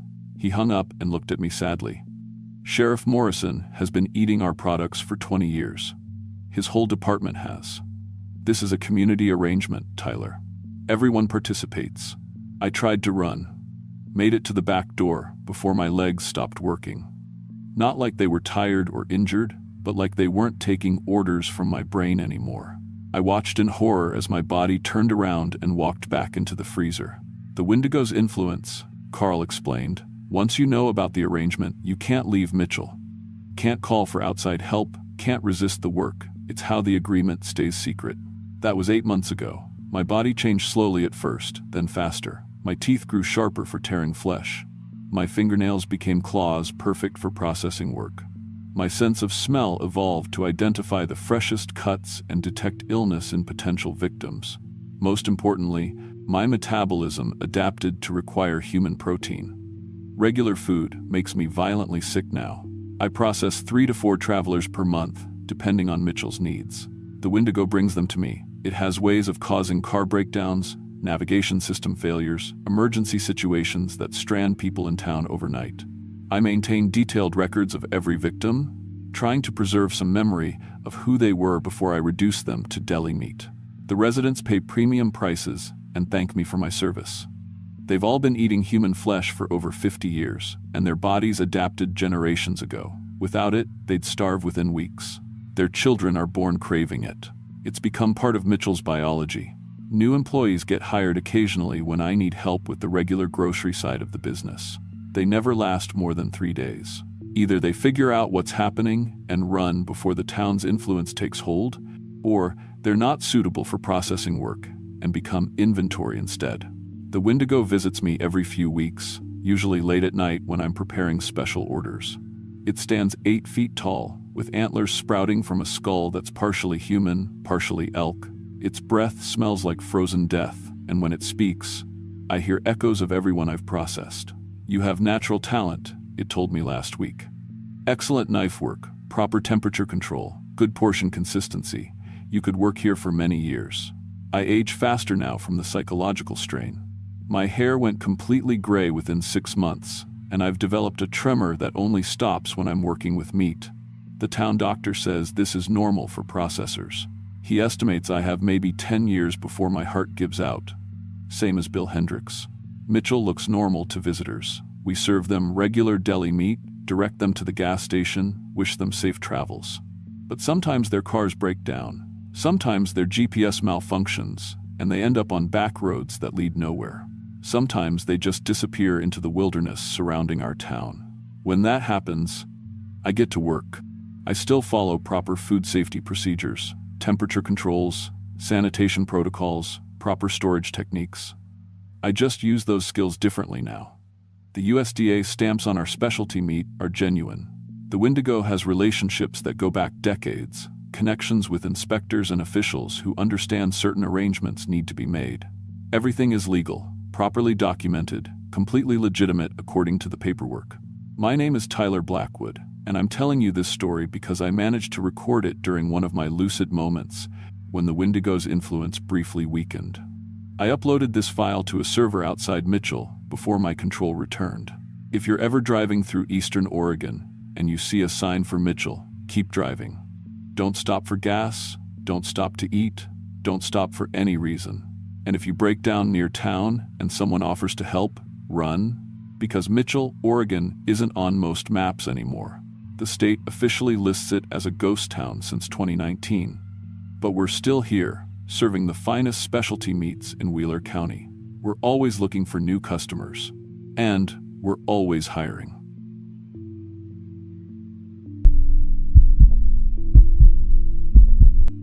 My name is Amanda, and I need to tell you what really happened in Dufur, Oregon. I can't use my full name because they're still watching. They know, I remember now, but I don't think they care anymore. Maybe that's the most terrifying part. I drove school buses for 7 years before Dufur, started after my divorce when I needed steady work with benefits. It seemed simple. Pick up kids, drop them off, keep them safe. I'd handled everything from engine breakdowns on mountain roads to kids having seizures in the back seats. After 7 years, I thought nothing could surprise me. I was wrong about everything. Dufur sits in Wasco County with exactly 611 people. Everyone knows everyone, and most families have been there for generations. The school serves K-12, so my route covered about 40 miles of back roads, hitting isolated farms and ranches scattered across the high desert. When I got the Dufur assignment in June 2021, my supervisor Dale Morrison seemed nervous about it. He kept checking paperwork that looked perfectly normal to me. Standard route maps, emergency contacts, the usual stuff. But he kept muttering about protocol updates and new district requirements. Just follow the GPS exactly, he told me 3 times during orientation. Don't deviate from the programmed route for any reason. And Amanda? Document everything. Everything. I thought he meant for liability purposes. Rural routes can be tricky, kids getting on at the wrong stops, parents changing pickup arrangements without notice. Documentation protects drivers from complaints. I had no idea what kind of documentation he really wanted. The first day of school, September 8th, started normal. Cool morning, about 45 degrees, with that crisp high desert air that makes everything smell like sage and dust. I did my pre-trip inspection, checked brakes, lights, emergency exits, radio. Everything looked good on Bus 47, a 2019 Thomas built with only 34,000 miles. My first stop was the Hendricks place, about 8 miles out on Fairfield Road. 2 kids, supposedly a 3rd grader and a senior in high school. When they climbed aboard, something in my chest went cold. They moved exactly the same way. Not similar, identical. Same posture, same careful steps, same angle when they turned their heads to look at me. The little one spoke first. "Good morning, Miss Rivers. Thank you for providing transportation services today." No 8-year-old talks like that. And before I could respond, the older one said the exact same thing, in the exact same tone. Word for word. Like they'd been programmed. I tried to shake it off. Maybe they were just well-behaved kids from a strict family. Rural Oregon has plenty of those. But as I picked up more students, the wrongness got worse. Every child, from kindergarten through 12th grade, spoke the same way, sat the same way, even blinked at the same intervals. By the time I had all 23 kids on board, watching them in the rearview mirror felt like looking at the same person copy-pasted across different ages and body sizes. The smell was wrong too. Kids smell like kids. Lunchboxes, pencil erasers, that indefinable scent of childhood. These children smelled like antiseptic and something else. Something medicinal that made my sinuses burn. At the school, they filed off in perfect formation without me having to tell them anything about bus safety. They knew exactly where to walk, how to hold the handrails, when to step down, like they'd done it 1,000 times before, even though this was supposedly the first day. Principal Morris met me at the drop-off zone. She was a thin woman in her 50s, with gray hair pulled back so tight it stretched her face. But her eyes were wrong, too bright, too focused, like she was on some kind of stimulant. "How did they behave, Amanda?" she asked immediately. "Fine," I said. "Really well-behaved kids." "Good. That's very good." She made a note on her clipboard. "Any irregularities? Any questions about the route?" I almost mentioned how strangely synchronized they'd acted, but something in her expression stopped me. She wasn't asking out of normal concern. She was fishing for something specific. "No irregularities," I lied. She smiled, but it didn't reach those two bright eyes. "Excellent. We'll need your daily reports emailed by 4 p.m. each day. The forms will be in your inbox." Daily reports? I'd never heard of bus drivers filing daily behavioral reports. But when I checked my email that afternoon, there it was, a detailed form asking about each child's demeanor, speech patterns, physical coordination, and something called protocol compliance. What protocol? I filled out the form with basic observations, but I started paying closer attention. Over the next few weeks, I noticed things that made my skin crawl. The children never fought, never argued, never even raised their voices. They sat in assigned seats without being told, always in the same configuration.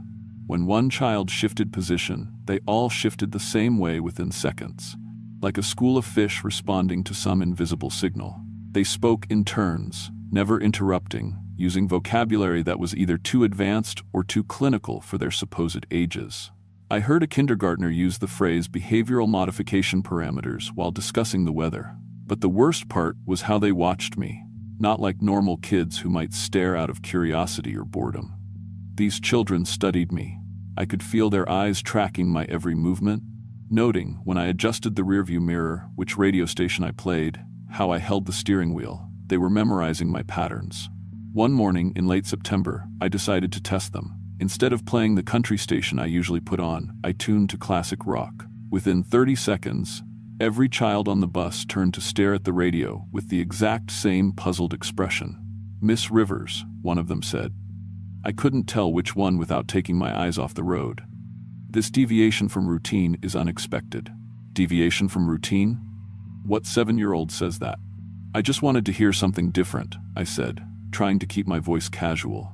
Silence for maybe 10 seconds. Then, in perfect unison, "Noted." That afternoon, I found a small device attached to the underside of my driver's seat.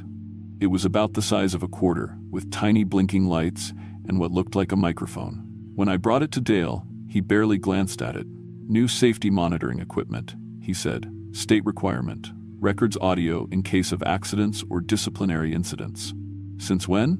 "Since the beginning of the school year." "Didn't you read the updated driver handbook?" I had read it, cover to cover. There was no mention of audio monitoring equipment. That night, I went through every inch of my bus with a flashlight. I found 17 more devices, hidden in seat cushions, attached to the ceiling panels, even built into the emergency radio. Someone had turned Bus 47 into a rolling surveillance station. But surveillance for what? The answer came in early October, when my route started changing. It began with small deviations. The GPS would direct me down roads that weren't on my official route sheet, to pick up points that weren't on my list. When I questioned it, the children would calmly explain that there had been schedule adjustments and I should follow the updated protocols. What updated protocols? I'd received no new instructions from the district, but my hands wouldn't disobey the GPS. I tried to turn right at Baker's Corner like I was supposed to, but my muscles wouldn't respond. It was like something else was controlling my movements, forcing me to follow the new directions. The first unauthorized stop was at a gravel road about 3 miles past my normal route. There was no house visible, just dense forest and a narrow track disappearing into the trees. But 3 children were waiting there, standing perfectly still in the morning mist. They looked about 10, 12, and 15, typical rural kids in jeans and flannel shirts. But when they climbed aboard, I saw their eyes in the rearview mirror. They had the same too bright, too focused stare as Principal Morris. "Good morning, Miss Rivers," they said in unison. "Thank you for providing transportation services today." That phrase again. Exact same words, exact same inflection. I wanted to ask where they'd come from, where their house was, how they'd known to wait at this random spot in the woods. But when I opened my mouth, the words came out wrong, slurred and confused, like I was talking through heavy sedation. One of the original children turned around and smiled at me. "Don't worry, Miss Rivers. The adjustment period varies by subject, but you're responding well to the conditioning protocol." Subject? Conditioning protocol? Over the next few weeks, these mystery stops became routine. Children would be waiting at impossible locations, clearings deep in national forest, abandoned ranch gates, even once on a bridge over the Deschutes River with no visible way they could have gotten there. Each time, I tried to resist following the GPS to these locations. Each time, my body betrayed me. And each time, my questions came out as incomprehensible mumbling while the children discussed my adaptation progress in clinical terms. I started having memory problems too. Simple things at first. I'd forget which route was mine, or blank out on the names of regular riders I'd been transporting for months. Then bigger gaps appeared. Entire days would vanish from my memory, leaving only vague impressions of driving strange roads to facilities I couldn't quite recall. In November, I tried to check my employment records. According to the district files, I'd been driving for them for 23 years, not 7. There were photos of me at company events going back to 1998, Christmas parties, safety meetings, retirement celebrations, but I looked exactly the same in every picture. Same age, same hairstyle, same clothes. Like time had stopped for me while everyone else aged around me. I found medical records in my apartment that I'd never seen before. Psychiatric evaluations, prescription histories, therapy notes going back decades. According to these documents, I'd been treated for dissociative identity disorder, false memory syndrome, and something called integration resistance syndrome. The therapy notes were the worst part. Page after page of sessions I didn't remember, describing treatments I'd never consented to. Hypnosis, pharmaceutical therapy, something called guided memory reconstruction. And in the margins of these files, handwritten notes in my own handwriting, subject shows excellent conditioning potential. Recommend advancement to Phase 3 protocols. I had been documenting my own psychological destruction for years. The final revelation came on December 15th. During what should have been a normal morning run, I was picking up the mystery children at their usual forest location when I noticed something different about them. One of the kids had gray hair showing at the roots of what I now realized was a wig. Another had age spots on hands that were too large for a 12-year-old body. These weren't children. They were adults who had been psychologically regressed to childlike states. As I stared at them in horror, they began speaking in their natural voices, deeper, older, filled with exhaustion and despair. "How long have you been on the route, Amanda?" the fake 12-year-old asked in the voice of a middle-aged woman. 7 years? They looked at each other sadly. We thought that too at first. But look, one of them handed me a photograph. It showed me standing next to bus 47, but the date stamp read August 1985. I was wearing the same uniform I had on that day, with the same face I saw in mirrors. "I'm Dr. Patricia Hendricks," the woman said. "I was a developmental psychologist before they brought me here. That's Dr. James Morrison behind you. He was a neurologist. And Sarah, there was a special education teacher. Brought you where?" "To Project Mirror Lake," Dr. Hendricks said. It started in the 1970 seconds as a small government study on behavioral conditioning. But it grew into something much larger. They've been using this region as a testing ground for advanced psychological control techniques. She gestured around the bus. Everyone you think of as children are actually test subjects between the ages of 20 and 60. We've been conditioned to behave like children, to suppress our adult memories and personalities. The goal is to create a completely obedient population that can be programmed for any purpose. And the real children? There are no real children in Dufur anymore, Dr. Morrison said quietly. The last actual child was removed from the program in 1999. Everyone under 18 in this county is either a regressed adult or what? Or something else entirely. As if summoned by his words, the bus filled with the sound of children singing, but when I looked in the rearview mirror, none of their mouths were moving. The song was coming from the walls themselves, a nursery rhyme I'd never heard. Mirror Lake reflects no light. Where the program makes things right. What you were, you'll be no more. Just a subject, nothing more. The temperature inside the bus began dropping rapidly. I could see my breath, and frost started forming on the windows. But the children showed no signs of cold. They sat perfectly still, staring at me with those two bright eyes. "You're ready for the final phase now, Amanda," Dr. Hendricks said, though her voice sounded distant and mechanical. "Time to meet the administrators." The bus was no longer moving, but I could feel us traveling somewhere. The windows showed flashing images. Other school buses filled with regressed adults. Underground facilities built into the Oregon mountains. Laboratories where people in white coats attached electrodes to the heads of screaming subjects. And then we stopped. We were parked in front of a building that shouldn't exist, a massive concrete structure built into the side of Mount Hood, with government seals and warnings about authorized personnel only. But according to my GPS, we were still on a rural road outside Dufur. The door of the bus opened with a hiss of pressurized air. 3 figures in business suits walked up the steps, but their faces kept shifting like smoke. Sometimes they looked like government officials, sometimes like doctors, sometimes like people from my childhood. When they spoke, their voices harmonized in impossible ways. "Amanda Rivers," they said in unison, or should we say, Subject 447. "Welcome to your graduation ceremony. What do you want from me?" "Nothing anymore," the shifting figures replied. "You've already given us everything. For 37 years, you've been our most successful test case.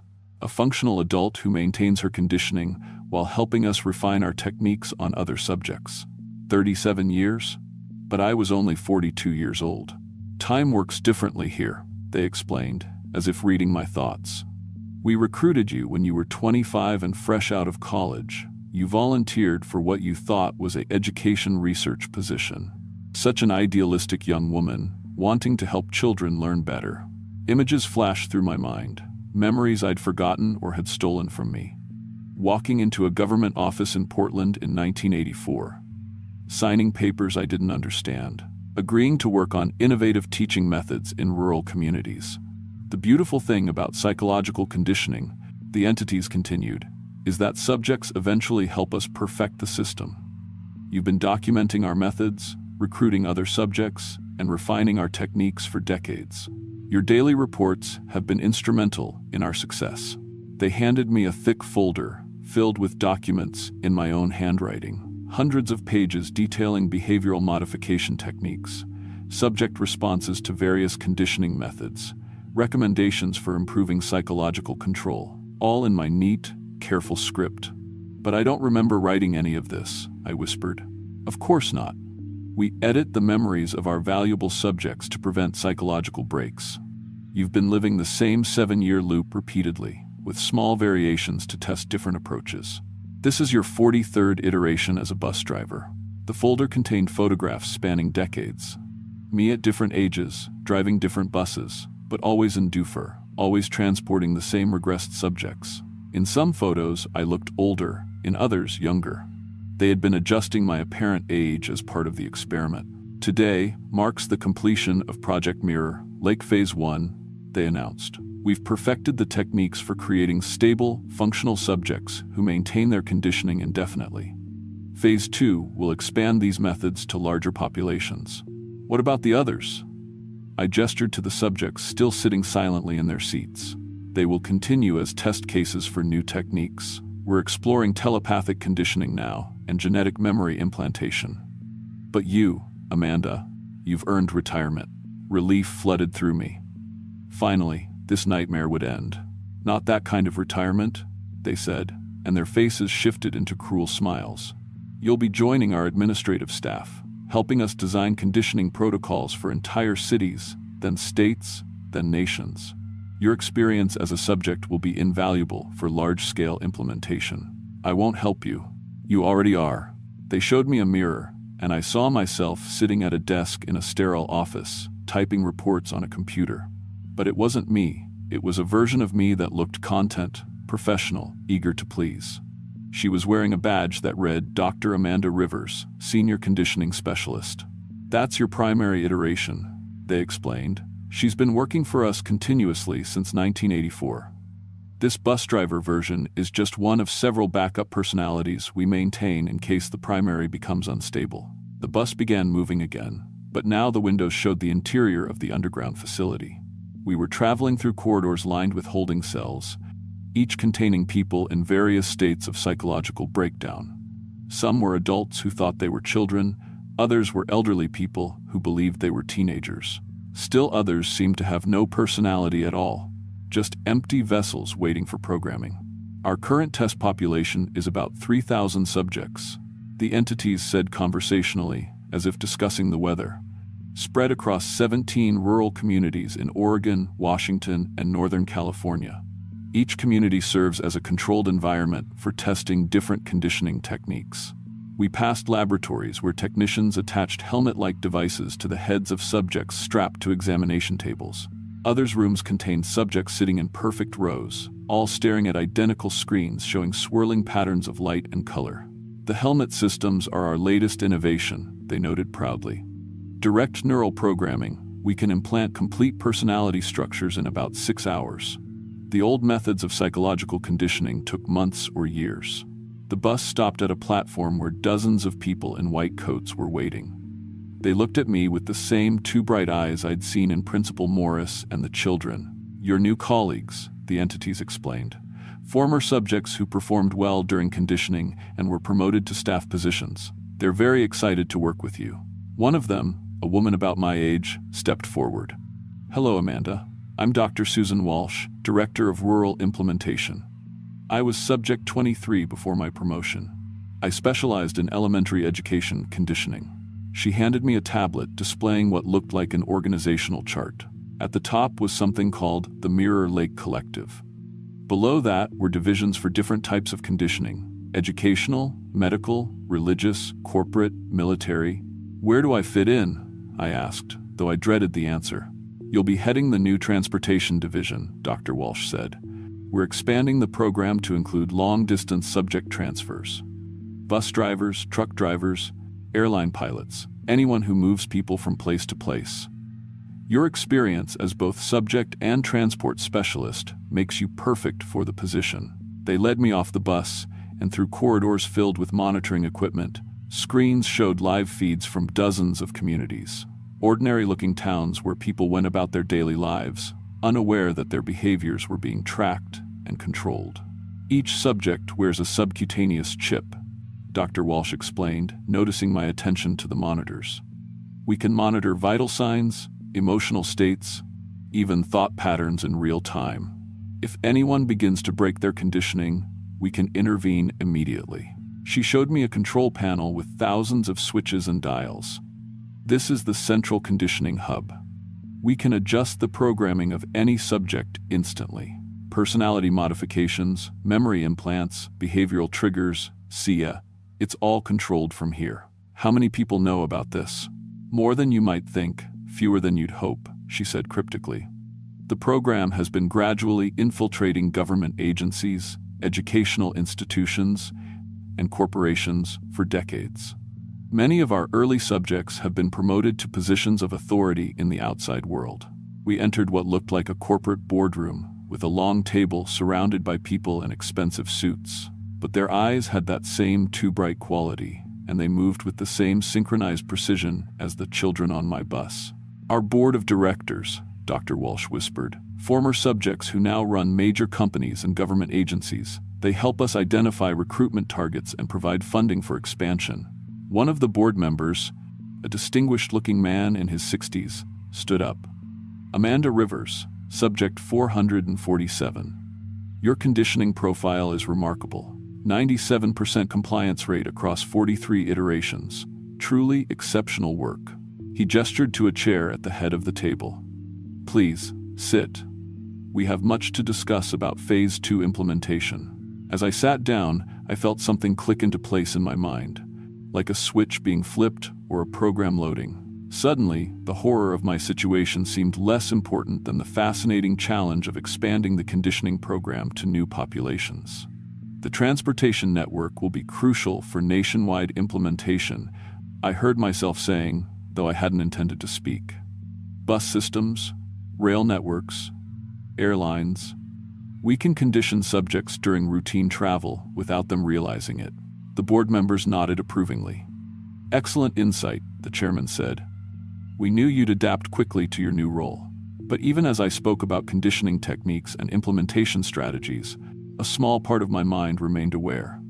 The real Amanda Rivers, buried deep beneath layers of programming, was still fighting, still looking for a way to resist. That resistance was all that saved me when the facility's emergency alarms began blaring. Red lights flashed, and automated announcements echoed through the corridors. Security breach in Sector 7. All personnel report to emergency stations. The board members and staff moved with mechanical precision toward their assigned positions, but I felt the programming loosen slightly in the chaos, enough for me to think clearly for a few precious seconds. I ran, through corridors filled with panicking technicians and armed security guards, past laboratories where subjects were screaming as their restraints failed, up emergency stairwells that led toward what I hoped was the surface. Behind me, I could hear Dr. Walsh's voice over the intercom. Subject 447 has experienced a conditioning break. Security teams to Sector 12. Subject is extremely dangerous and must be recovered intact. I reached what looked like a service tunnel and followed it toward a distant point of natural light. My legs felt weak, like I'd been sedentary for years, but adrenaline kept me moving. Behind me, I could hear pursuit, footsteps, radio chatter, the sound of doors slamming open. The tunnel ended at a concealed entrance hidden behind fake rocks in a forest clearing. When I emerged, I found myself on a hiking trail about 10 miles east of Government Camp, with Mount Hood looming overhead. But the landscape looked wrong. The trees were too symmetrical, the trail too perfect. Even here, outside the facility, reality felt artificial. I stumbled through the forest for hours, trying to reach a main road. But every path led in circles, every trail brought me back to the same clearing. It was like the entire region was designed to prevent escape. Finally, as evening approached, I found a ranger station that looked legitimate. A middle-aged park ranger was sitting at a desk, filling out paperwork that seemed normal. No too bright eyes, no mechanical movements. Help me, I gasped, bursting through the door. There's a government facility in the mountain. They're holding thousands of people against their will. They've been conditioning us, erasing our memories. The ranger looked up with genuine concern. Ma'am, are you injured? Do you need medical attention? For a moment, I thought I'd found someone real, someone outside the program who could help. Then he reached under his desk and pressed a button. This is Station 12 to Mirror Lake Base. Subject 447 has reached the perimeter, requesting immediate pickup. Even the rescue was part of their system. Within minutes, Dr. Walsh arrived with a team of technicians. They were gentle but firm as they sedated me and prepared me for transport back to the facility. It's okay, Amanda, Dr. Walsh said as the drugs took effect. Conditioning breaks are normal during role transitions. We'll have you feeling better soon. But as consciousness faded, I managed to whisper something that surprised her. I remember everything now. All 43 iterations. Every time you've reset me. Every time I've tried to escape. Her confident expression faltered. That's impossible. The memory barriers are absolute. Not anymore, I said. Something's changing in your system. I'm not the only one who's starting to remember. The last thing I saw before the sedatives took hold was genuine fear in her two bright eyes. I'm writing this in what they think is a medical observation room, but I know it's actually a holding cell. They believe my latest conditioning session was successful, that I've accepted my new role as Transportation Division Director. They're wrong. The memory breaks are spreading through their subject population. Other people are starting to remember their real lives, their real names, their real ages. The conditioning system that worked for decades is developing flaws. I've been documenting everything in this report. hiding written copies in places the electronic monitoring can't detect. I don't know if anyone outside their network will ever read this, but I have to try. If you're reading this, you need to know that Project Mirror Lake is real, and it's expanding. They've perfected techniques for erasing and rewriting human personalities. They can make you believe you're someone else entirely, make you willingly participate in your own psychological destruction. Check your employment records, look for gaps in your memory, pay attention to people around you who seem too perfect, too synchronized, too compliant. And whatever you do, don't trust any government programs offering research opportunities or innovative education positions in rural Oregon communities. They're still out there, still recruiting, still conditioning new subjects for Phase 2 implementation. The Mirror Lake Collective is preparing to expand nationwide, and they're very good at what they do.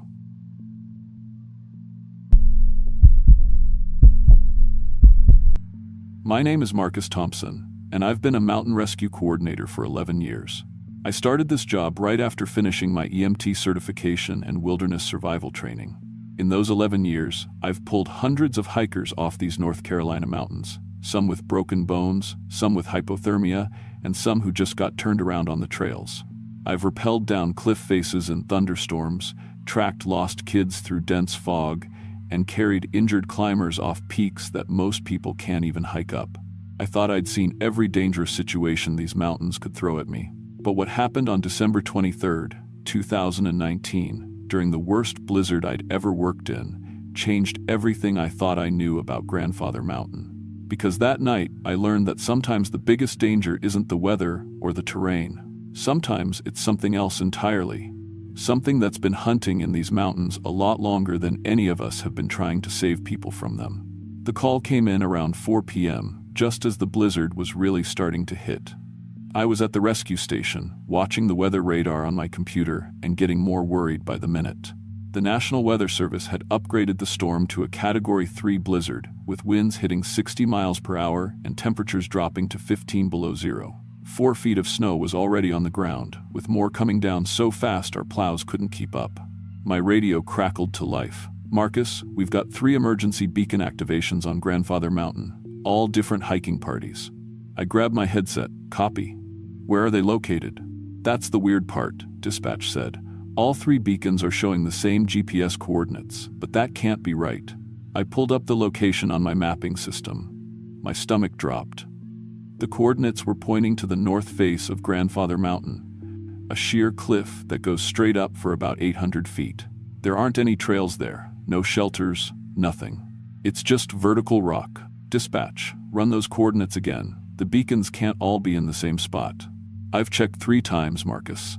All 3 emergency signals are coming from the exact same location. And that's not all, they keep moving." I stared at my screen as the 3 beacon signals shifted position in real time. They were moving fast, too fast for people hiking through a blizzard. According to my equipment, they were traveling at over 40 miles per hour across terrain that would require climbing gear. I tried radio contact with the hiking parties. The first group came through full of static. "Hello?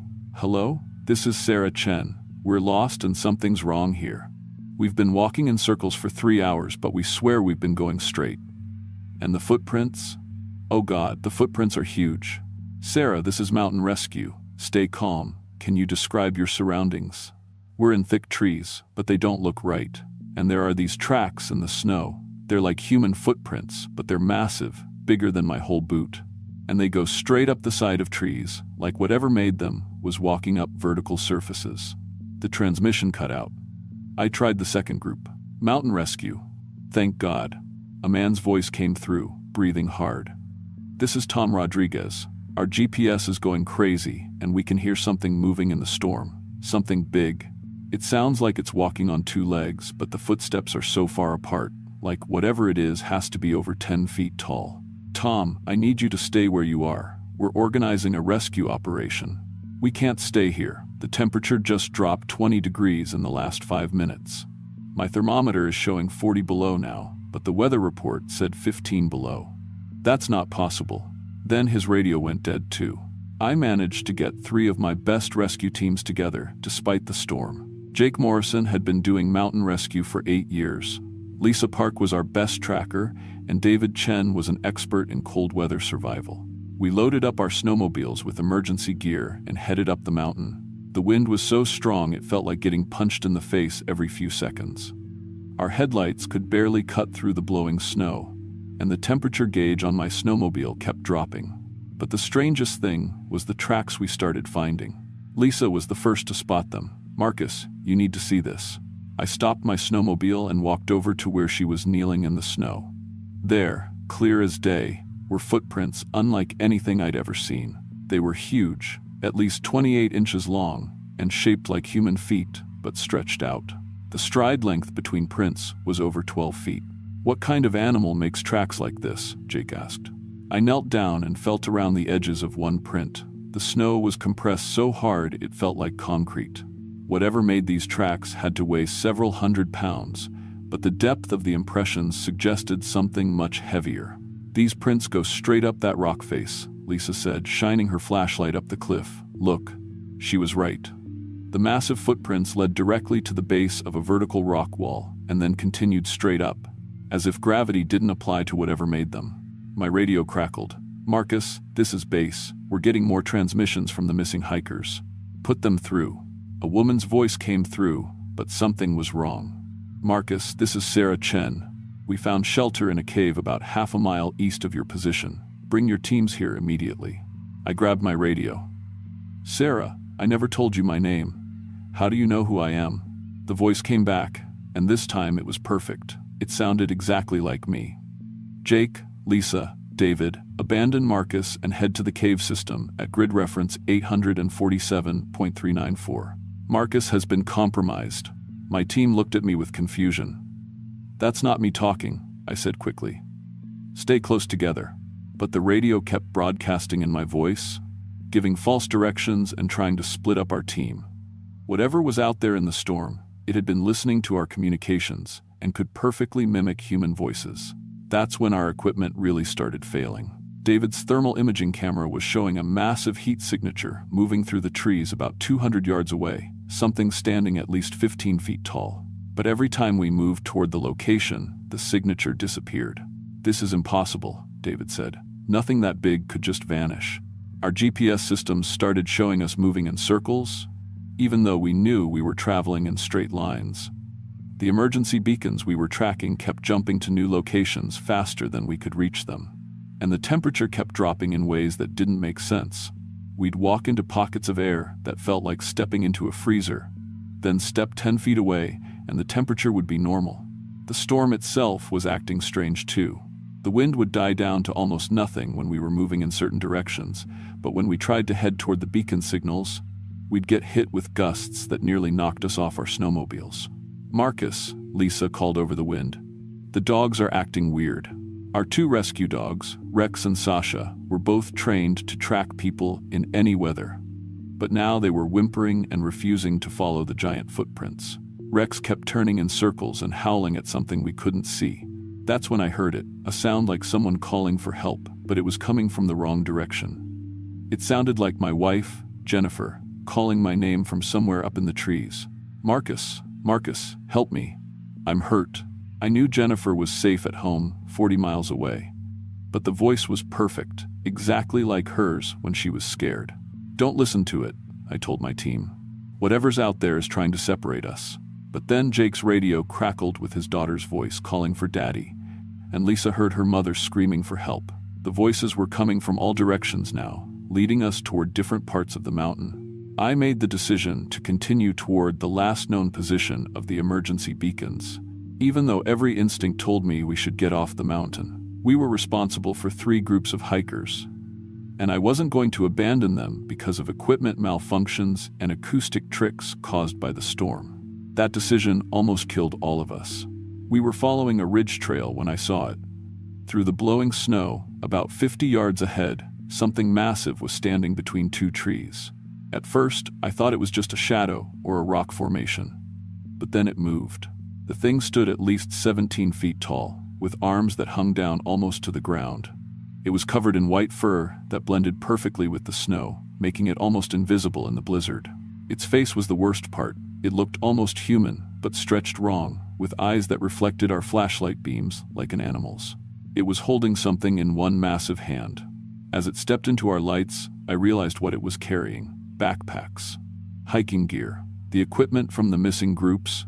The creature looked directly at me, and I could see intelligence in its eyes. It knew I was the leader. It had been watching us, studying our rescue operations, learning our procedures. When it spoke, its voice was like wind through trees, but I could understand the words. "Trade," it said. "Your team for the 3 groups. I have been collecting food for the winter. You can choose who survives." I realized with horror that this thing had been hunting hikers for who knows how long, using blizzards as cover to trap people on the mountain. The missing hikers weren't dead. They were being kept alive somewhere, stored like provisions. I reached for my flare gun, the only weapon I was carrying. The creature smiled, showing teeth like broken glass. "Your weapons cannot hurt me, rescue man. I am older than your mountains. I am the snow and the wind and the hunger that waits in winter." But when I fired the flare directly at its chest, something unexpected happened. The intense heat and bright light made the creature stagger backward, howling like a wounded animal. Its white fur started to smoke where the flare hit. "Fire!" I yelled to my team. "Use anything that creates heat." We emptied our emergency flares, road flares, and heat packs at the creature. It retreated toward the cliff face, moving impossibly fast despite its size. But I could see we'd hurt it. There were burned patches in its fur, and it was favoring one arm. As it reached the edge of the cliff, the creature turned back to look at me. "I will remember you, Marcus Thompson. When the next storm comes, I will hunt you first." Then it simply stepped off the cliff and vanished into the blowing snow. We found the 3 hiking groups 2 hours later, unconscious but alive in a cave system we'd never seen on any of our maps. They were suffering from severe hypothermia and had no memory of how they'd gotten there. All they could remember were nightmares about a tall white shadow that walked through their dreams. The official report listed the incident as a successful rescue during extreme weather conditions. The hikers recovered fully, though they all requested to be contacted if there were any unusual disappearances in the area. I never mentioned the snow walker in my written report, but I've been tracking it ever since. Every winter, there are disappearances on Grandfather Mountain during blizzards. People who vanish without a trace, leaving behind only strange footprints that lead to impossible places. I've developed new protocols for extreme weather rescues, and I always carry extra flares now. The creature keeps its promise to hunt me. Every major storm, I can feel it watching from the ridgelines. Sometimes, my radio picks up transmissions in my own voice, trying to lure other rescue teams into traps. I've learned to recognize the signs: the unnatural temperature drops, the circular tracks, the voices of people calling from empty forest. I still do mountain rescue work. These mountains are my responsibility, and there are good people who need help when they get in trouble up here. But now I know I'm not just protecting them from the weather and the terrain. I'm protecting them from something much older and hungrier than any natural danger. And every winter, when the snow starts to fall heavy on Grandfather Mountain, I make sure I'm ready for the snow walker's return.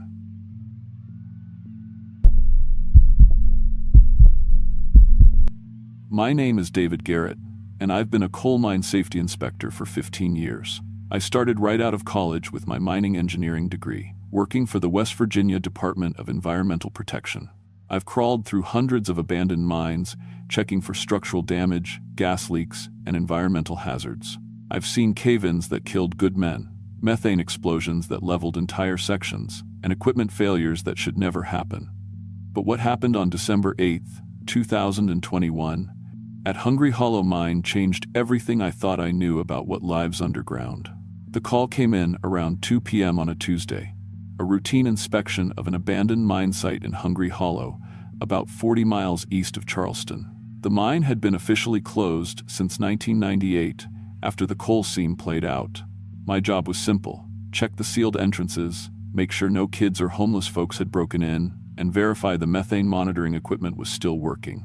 I loaded my truck with the usual gear: gas detector for methane, carbon monoxide, and hydrogen sulfide, digital camera for documentation, flashlight with extra batteries, hard hat with a headlamp, steel-toed boots and safety vest, radio to check in with my supervisor every 2 hours, GPS unit to mark any structural changes.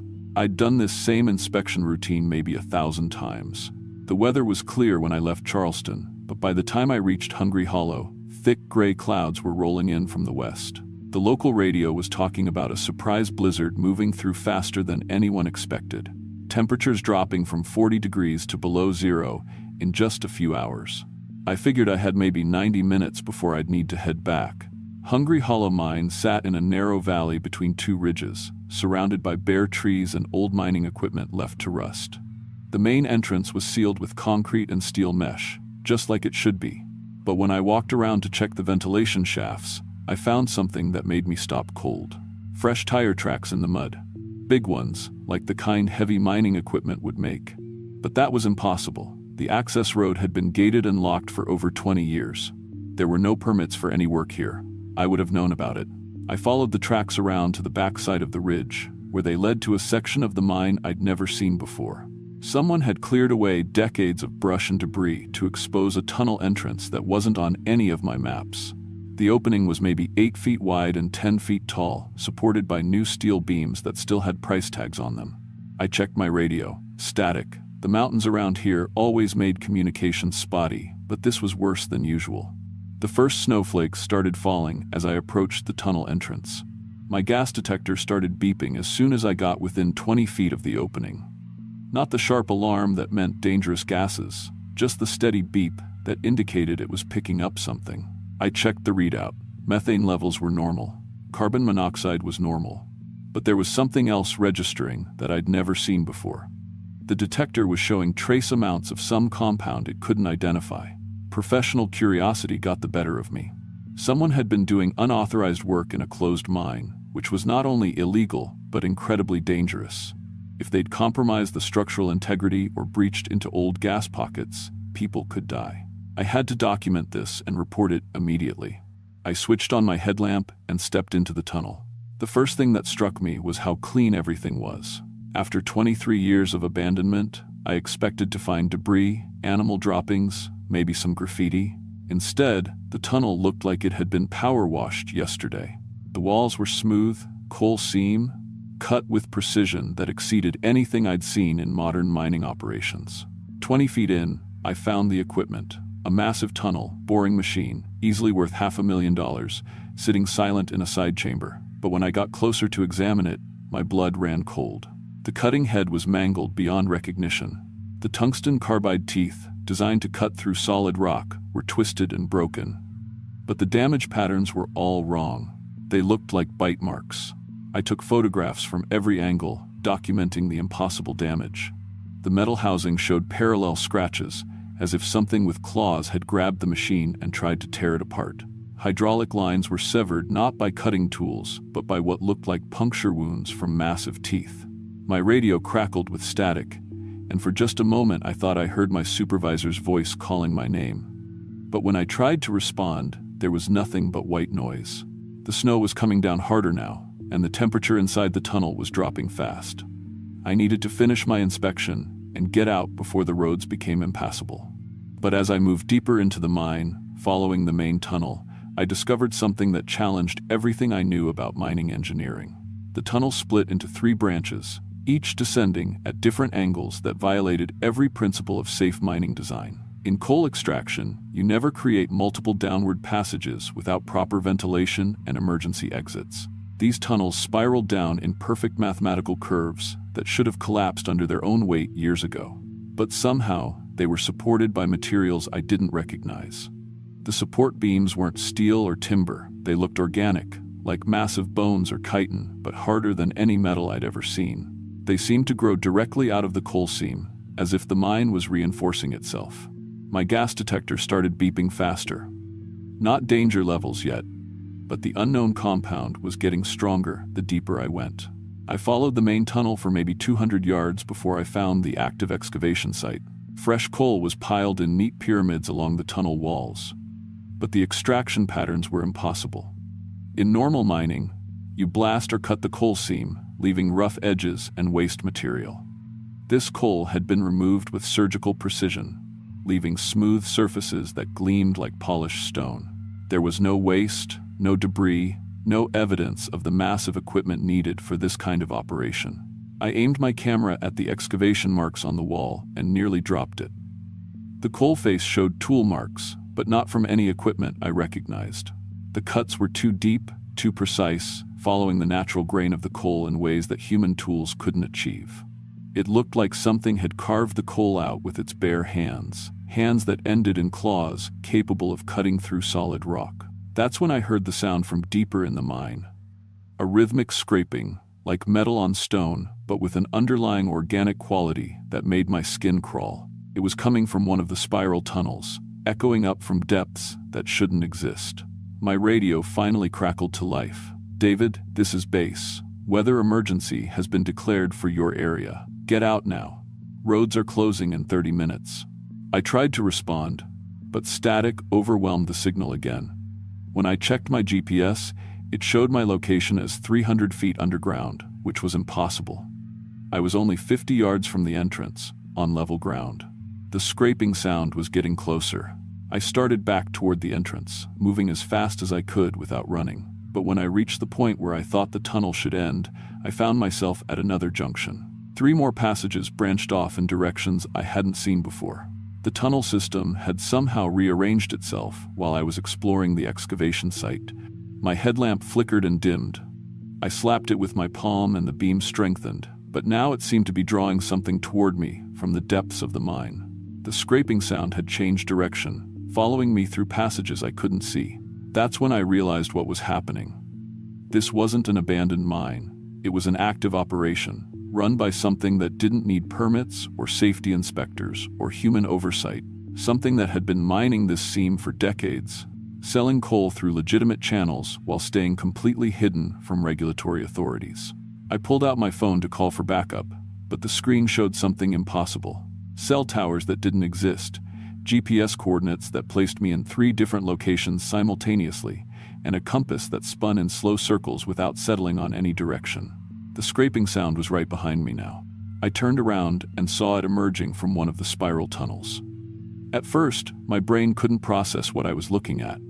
It was roughly humanoid in shape, about 7 feet tall, but covered in what looked like natural armor made from coal dust and mineral deposits. Its arms ended in hands that were part organic flesh, part mining equipment, fingers that had been replaced or enhanced with tungsten carbide claws, pneumatic joints that hissed with compressed air, and tool attachments that extended and retracted like living appendages. But its eyes were intelligent, ancient, calculating, and completely focused on me. "Safety inspector," it said, and its voice was like coal being crushed in a hydraulic press. "David Garrett, 15 years experience. Currently trespassing in my mine. I should have run. Every instinct screamed at me to get out of there, but my professional training kicked in. This was still a mining operation, even if it was being run by something impossible. Your permits," I managed to say. "You're operating without proper authorization." The creature tilted its head, studying me like I was a piece of equipment it was considering purchasing. "I have been mining this seam for 67 years. I pay taxes on extracted coal through shell companies. I maintain safety standards that exceed federal requirements. I prevent geological instabilities that would devastate surface communities. Your authorization is irrelevant." It gestured toward the tunnel walls with one clawed hand. "This mountain contains 17 active fault lines. Surface mining operations have destabilized the entire ridge system. Without my intervention, the valley would experience catastrophic landslides within 5 years. I extract coal in patterns that redistribute seismic stress and reinforce structural integrity." I looked at the tunnel supports again, seeing them with new understanding. They weren't just holding up the mine, they were holding up the entire mountainside. "You're preventing disasters." "Correct. I am also generating sufficient revenue to expand operations and purchase equipment that enhances efficiency. I require a surface liaison, someone with proper credentials to manage regulatory compliance and maintain operational security." The blizzard was raging outside now. Even if I could find my way out of this maze of tunnels, the roads would be impassable for hours. "What kind of liaison?" The creature moved closer, and I could see that its mining tools were seamlessly integrated with organic tissue. This wasn't some monster wearing equipment. It had evolved specifically for underground excavation then enhanced itself with human technology to improve its capabilities. You would continue your normal inspection duties, file reports indicating this mine remains abandoned and secure. In exchange, I provide geological data that allows you to predict and prevent mining disasters throughout the region. You save lives, I maintain operational security. Both parties benefit. I thought about the mine accidents I'd investigated over the years.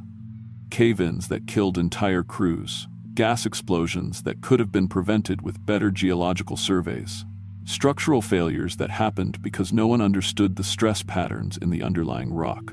The coal you're extracting, I said, where does it go? Legitimate distribution channels.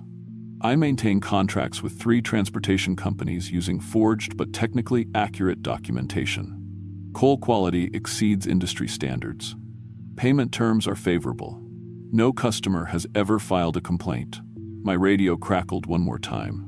David, if you're receiving this, emergency shelters have been established at the fire station and the school. Roads are completely closed. Weather Service is calling this the worst blizzard in 40 years. I looked at the creature, then at the tunnel system that was keeping an entire mountain from collapsing onto the town below. What do you need from me? Monthly safety inspections to ensure my operations meet professional standards. Quarterly reports filed with appropriate agencies. Annual equipment certification reviews. Standard consulting fees will be deposited in an account of your choosing. And if I refuse? The creature's eyes glowed slightly in the darkness. You are an experienced safety inspector, David Garrett. You understand that some operations are too important to shut down, regardless of regulatory compliance issues. I spent the next 8 hours in that mine, learning about excavation techniques that would revolutionize the mining industry if they could ever be implemented by human crews. The creature, who told me to call him Hollow, after the mountain, showed me geological surveys that mapped every stress point and fault line in a 50-mile radius. He was right about the instability. Without his intervention, landslides would destroy 3 towns and kill hundreds of people. When the blizzard finally passed, I drove back to Charleston with a memory card full of photos and a head full of information I could never share with anyone. I filed my official report the next day. Hungry Hollow Mine remains properly sealed, structurally sound, and poses no environmental threat. That was 3 years ago. I'm still employed by the Department of Environmental Protection, but now I carry 2 sets of inspection equipment, one for normal mine sites and another for monthly consultations with the most efficient mining operation in West Virginia. Hollow pays me more in consulting fees than I make in my regular salary, and the geological data he provides has helped me prevent 16 potential disasters. I've never told anyone about our arrangement. The official records show Hungry Hollow as abandoned and inactive. But every month, I drive out to that narrow valley and spend a day in tunnels that don't officially exist, working with a partner who's prevented more mining deaths than any safety inspector in the history of the profession. Sometimes I wonder what would happen if someone else discovered Hollow's operation. But then I look at the seismic monitoring data and see how the mountain's stress patterns have stabilized over the past 3 years. The towns in the valley are safe because of our secret arrangement. Some professional relationships are worth protecting, even when they can't appear in any official documentation.